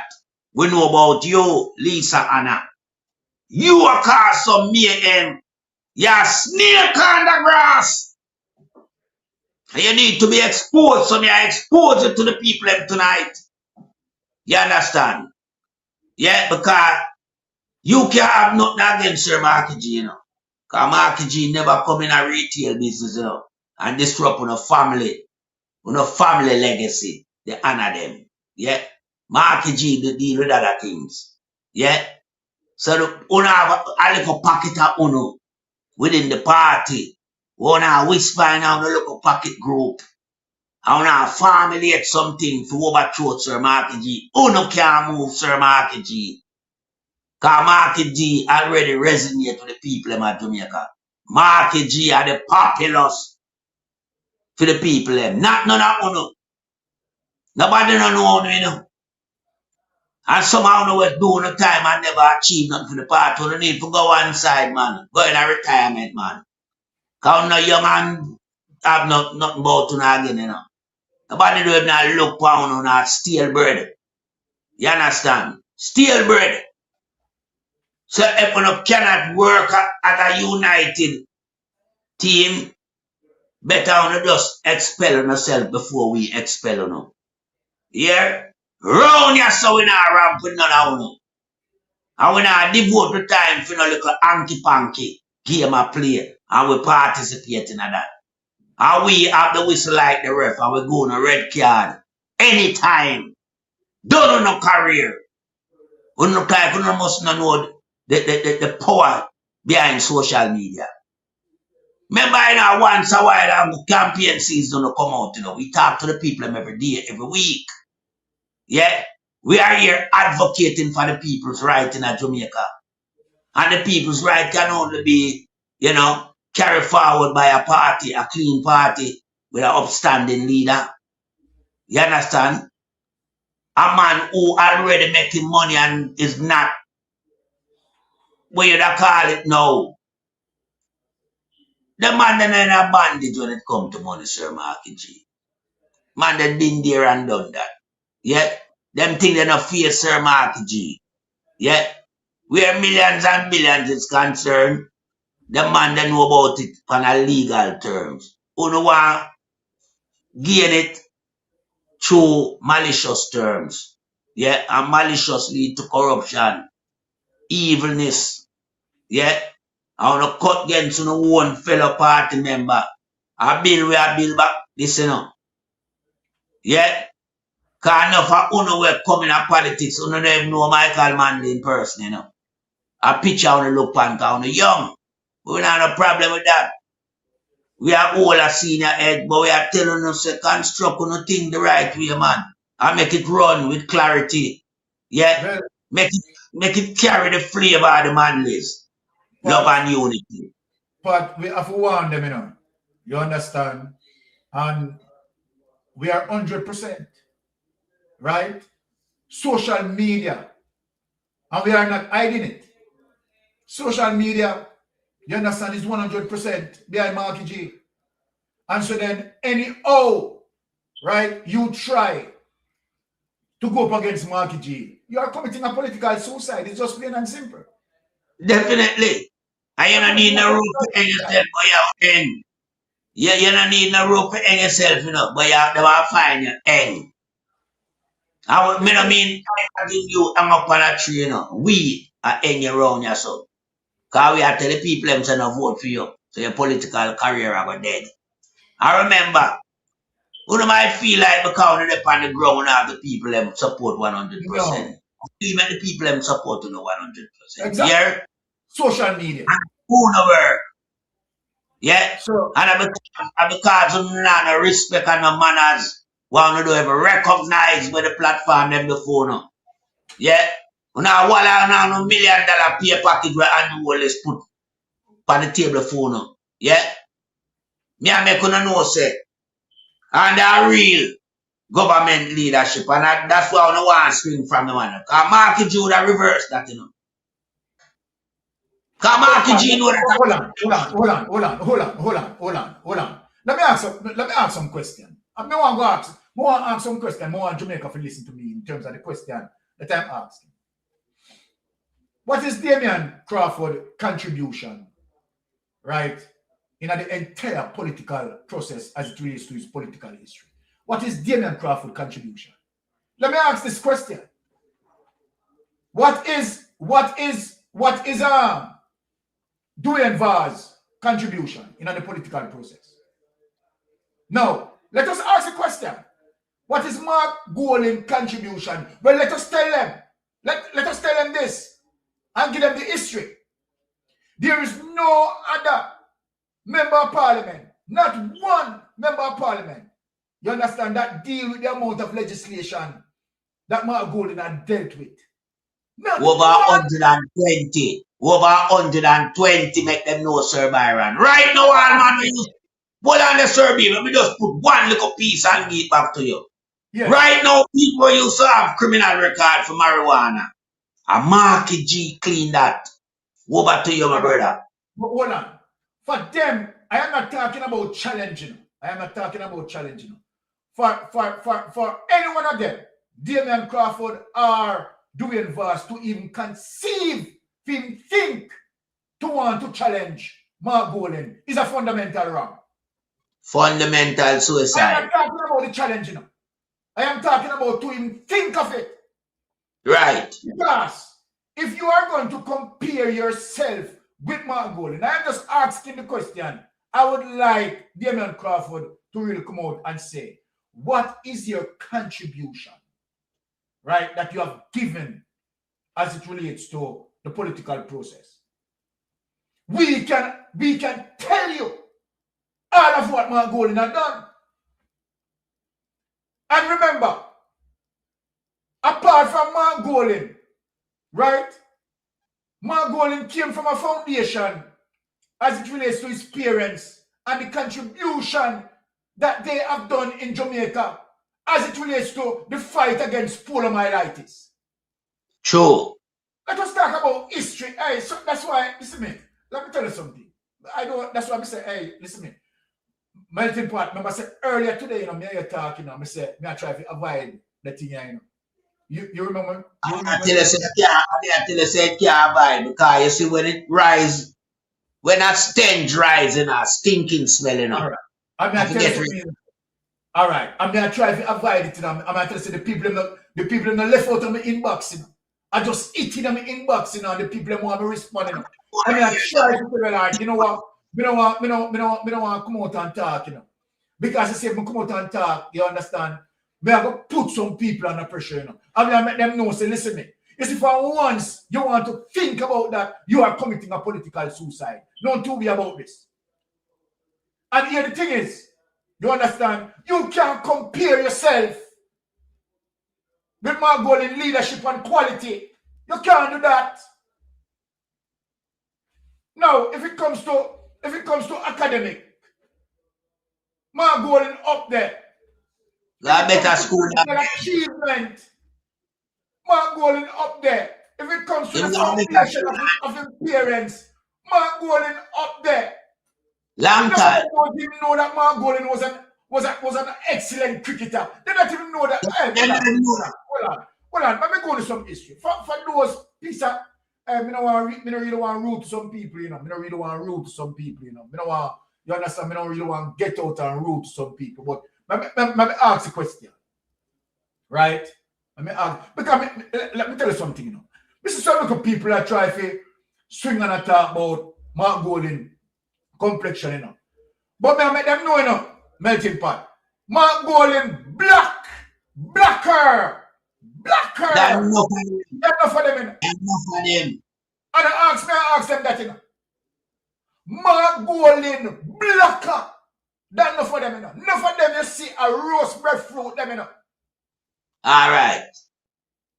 Them black, but them have white heart. Yes. And Mark Golding, you understand? Look here.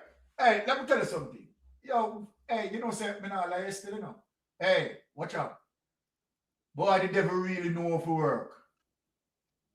I expel Mark Golding, expel the nastiness them out of the party, man. Expel them out of the party, man. Let me tell you something. Move them Damien Crawford. Damien as a Rasta man. Him a deal not too much bangarang. Find himself itch up amongst the wrong company them. Yeah, and then when him thing blow out and come in the public sphere, him come try for denounce it and we give him leeway. We not give no more. You want all right. You get to know and you tight and for you know what and you lead your vote them. You have enough vote them to lead. What is now melting pot? We're going to show you a thing now melting pot. Look for my calculation in terms of let me talk certain things. Because in today, you know, after me a reason in a melting pot. Remember, say me a reason, may I give you some reason in a melting pot. And what I say to your melting pot? I said to your melting pot that look, Damien Crawford is an educated person. Right? Now, Damien Crawford knows very well that no matter from once him go over Big Mama I go spin it the way he want to spin it, you understand, to strengthen the Jamaica Labour Party. Now I am saying, since you are aware of that, Mr. Crawford, and you know that whenever you speak, certain things are going to be spin. My question to you, why the F you continue to do it? Why the F you continue to do it? No, so let me ask, let me dig down, let me deep dive. You know deep down enough that if you challenge my Golding, you're not going to win enough. Okay, so melting pot, just as how I break it down. Him know, say if him challenge my Golding, him not going to win. So what is your ulterior motive to want to poke, you understand, such a disturbance in the camp? What is it that you want to poke? You know what, melting pot, let me tell you something. Enough of them love the corruption to the fact that Andrew Holness run the 200 and 300% raise on them, you know. Yes. So let's see them grown there. Let's see what them are going and blah, blah, blah. Them love how Andrew Holness to roll out the thief in money. Yeah, man.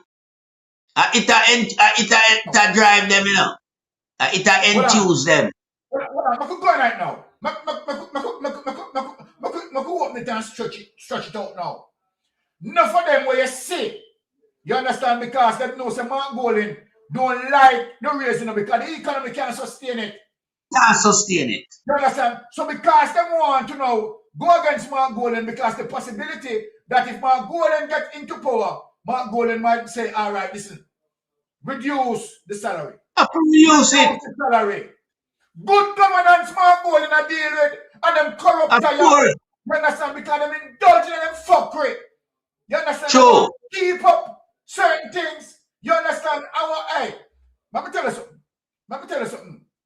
Come realize, you know, because I say, all right, Damien Crawford will have known, say, all right, this is a political suicide. Why you want to do it? Why you want to do it? Why you want to create mayhem? I bet him. Well, I bet him, man. You know that this is going to create, you understand, some animosity. Why you want to create the animosity? Why? Me not get it. Me honestly not get it. Well, the man I try to do position. Yeah? That's all him doing, you know. Because there's no way Damien can survive if he go against Marky G. No way doing boss can do it. And nobody can do it at the party and survive against Marky G. Kind of like some Marky G get the country for run and them fail, you know. Yeah? It's not like he has given the mantle and him drop it. Yeah. What Sir Marky G do is build back the core and Andrew have to steal the election. Marky G never lose the election. And none of them bring Sir Marky G. I have not been loved by Sir Marky G. Yeah, so you see, the ulterior motive going to have against Sir Marky G, you better park that and put it to one side. Yeah, because we are going to write off on a career. I for the think a joke we are make, go ahead and try. Make we hear one more uprising as it relates to controversy surrounding the leader of the People's National Party and see what happened to them. Just one more. Hold on, hold on, melting pot. Let me call up on the line. Let me call up about you. Yes, caller, go ahead.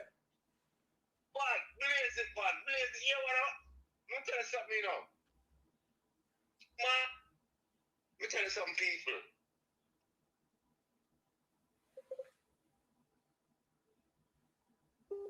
Boy, like you have some white. You hear me? Yeah, me I hear you now. Go through, my brother. So the amount of donation that I could have coffee, you think Mark could have won it? No, no way. No way Mark Golden would have done that.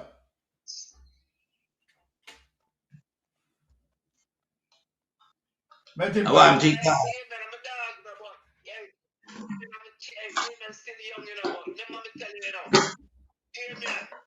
When you have a man like Marky G is an ancient creature, brother. The man they come from the teachings of Portia Simpson, Milan, Fiji, PETITION, youth.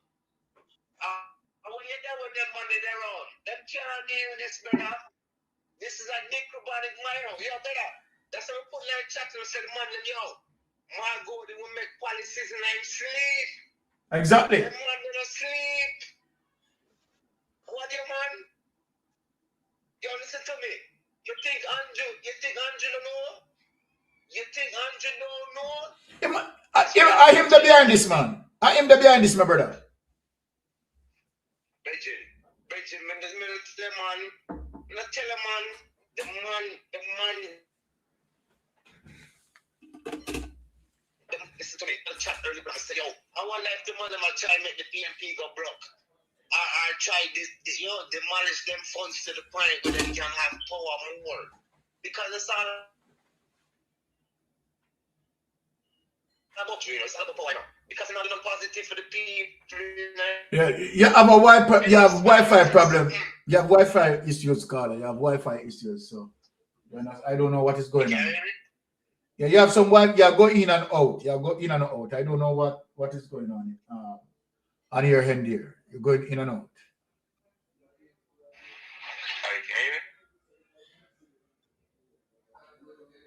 Yeah, speak, Carla. Speak. Let me hear now. Hello? Yes, we are here now. Go ahead. Yes, go ahead. No, Carla, this now work. You go in and out. Talk melting pot because no, it's not working. You Carla going in and out. So melting pot. Yeah, well, we know.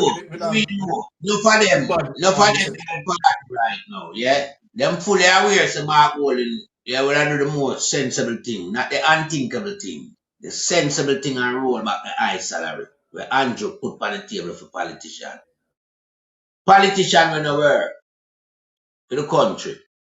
Politician where all of them are business people.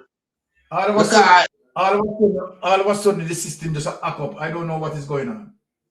But maybe true we are beat certain thing around and all that, but we don't mind them, We just go through the way I go through. We just cut and go through tonight because we are lay the foundation, Yeah.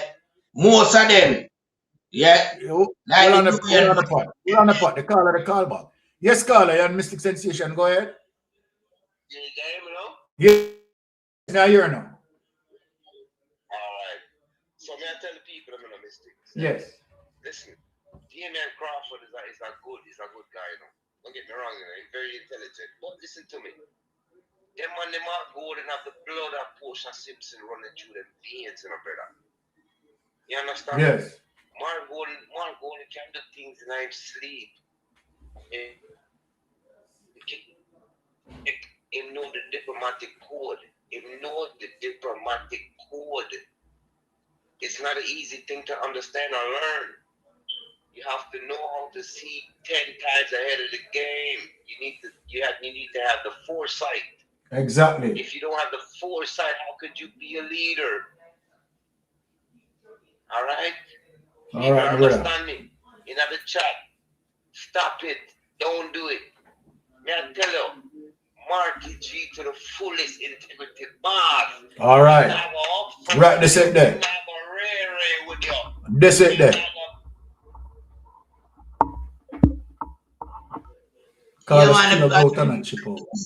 The people have a right, you know. Talk up, because the callers still have problem. I don't know what is going on tonight. System. Yeah, we have to the people have a right to, you know, express their views on it. And most people share the same sentiment that we share. Yeah. All right. The people love Marky G to be the man to carry the country forward. Them not like him because of his personality, you know. Them like him because of his knowledge where he bring. Yeah. As a man who have found himself in and around the political arena. What Mark Jefferson Golden can achieve for Jamaica, Damian Crawford can achieve it. Yeah? I guarantee. So Damian Crawford may project himself to be an eloquent student of maths. Yeah? And, you know, we know him to be a man who can't speak out on the rally campaign trail. We know him like to be farming and livestock. Yeah, but we don't know him bring nothing more to the table. And that me I said. Now me know fully well said. Me not like when a vehicle drive go somewhere to reverse and come back. We not accomplish nothing.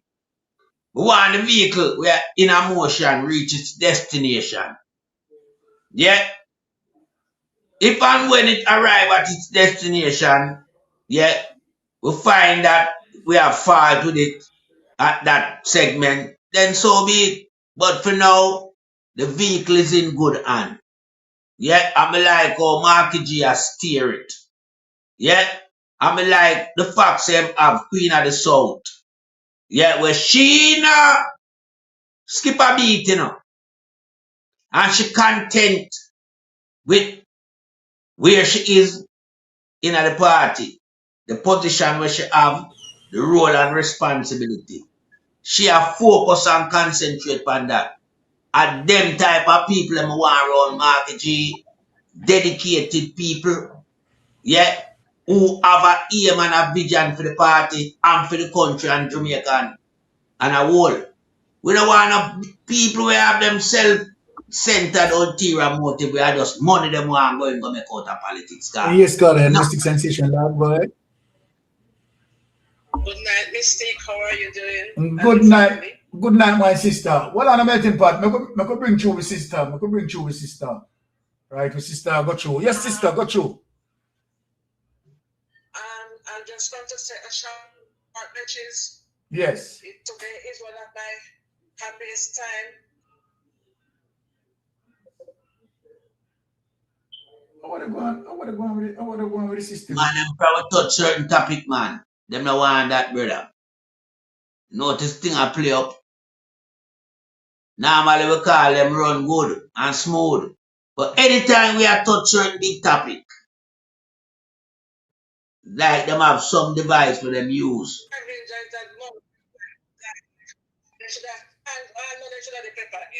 the happiest news ever here from here. I'm not gonna stay now. Big up yourself, big up your wife, big up Elton. Blessings, my sister. And I wish you all the best and continue your good work. Thank you, my sister. Thank you. Blessings, sister. All right, melting pot. We're gone over the time, so use another 2 minutes to finish up now. All right, now we're close to having 2 minutes. Well, you know, fundamentally speaking, my Jamaican people, I want Marky G was saying, I want opposition leader. Right. Yeah. So all who are planned for September next year, the big mama said, yeah, for have this thing I want at the party conference, choose leadership. We have our next guest coming. If you don't want to kill the political say anyone what step out of line and do that, it's a political suicide. You understand? Yeah, man. He or she is committing. Plain and simple. Yeah. All right. True. But look, say, big to all the people who tune in tonight, really appreciate it. You understand? A melting pot. Yes, big up yourself. You always forward on the scene and you understand and deal with it as it is. Really respect that melting pot. Yeah, man. You know, we want to say big thanks, right, to all the people, right, and continue to support, right. So people, stay safe on the gravel. What's the melting pot? Well, you know, 2 days now, sun, and there's no road. We don't have to travel on gravel. Yes. Safe travel on the gravel. So bless yourself, people. One love. What's up?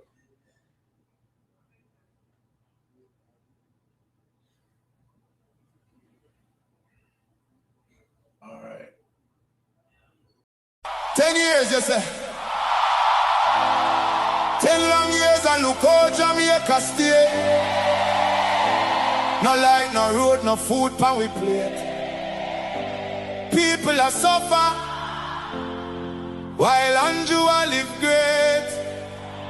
Hey, hey. You stand up on the platform, smile wide and proud. I tell we about prosperity, but we can't see it all now. Hurricane come through and left the people bare. 6 months later, them still out there, asleep under the air. Their GLP friends them build high rise, road still full of wood. A whose pocket do I fill while the nation lose its soul?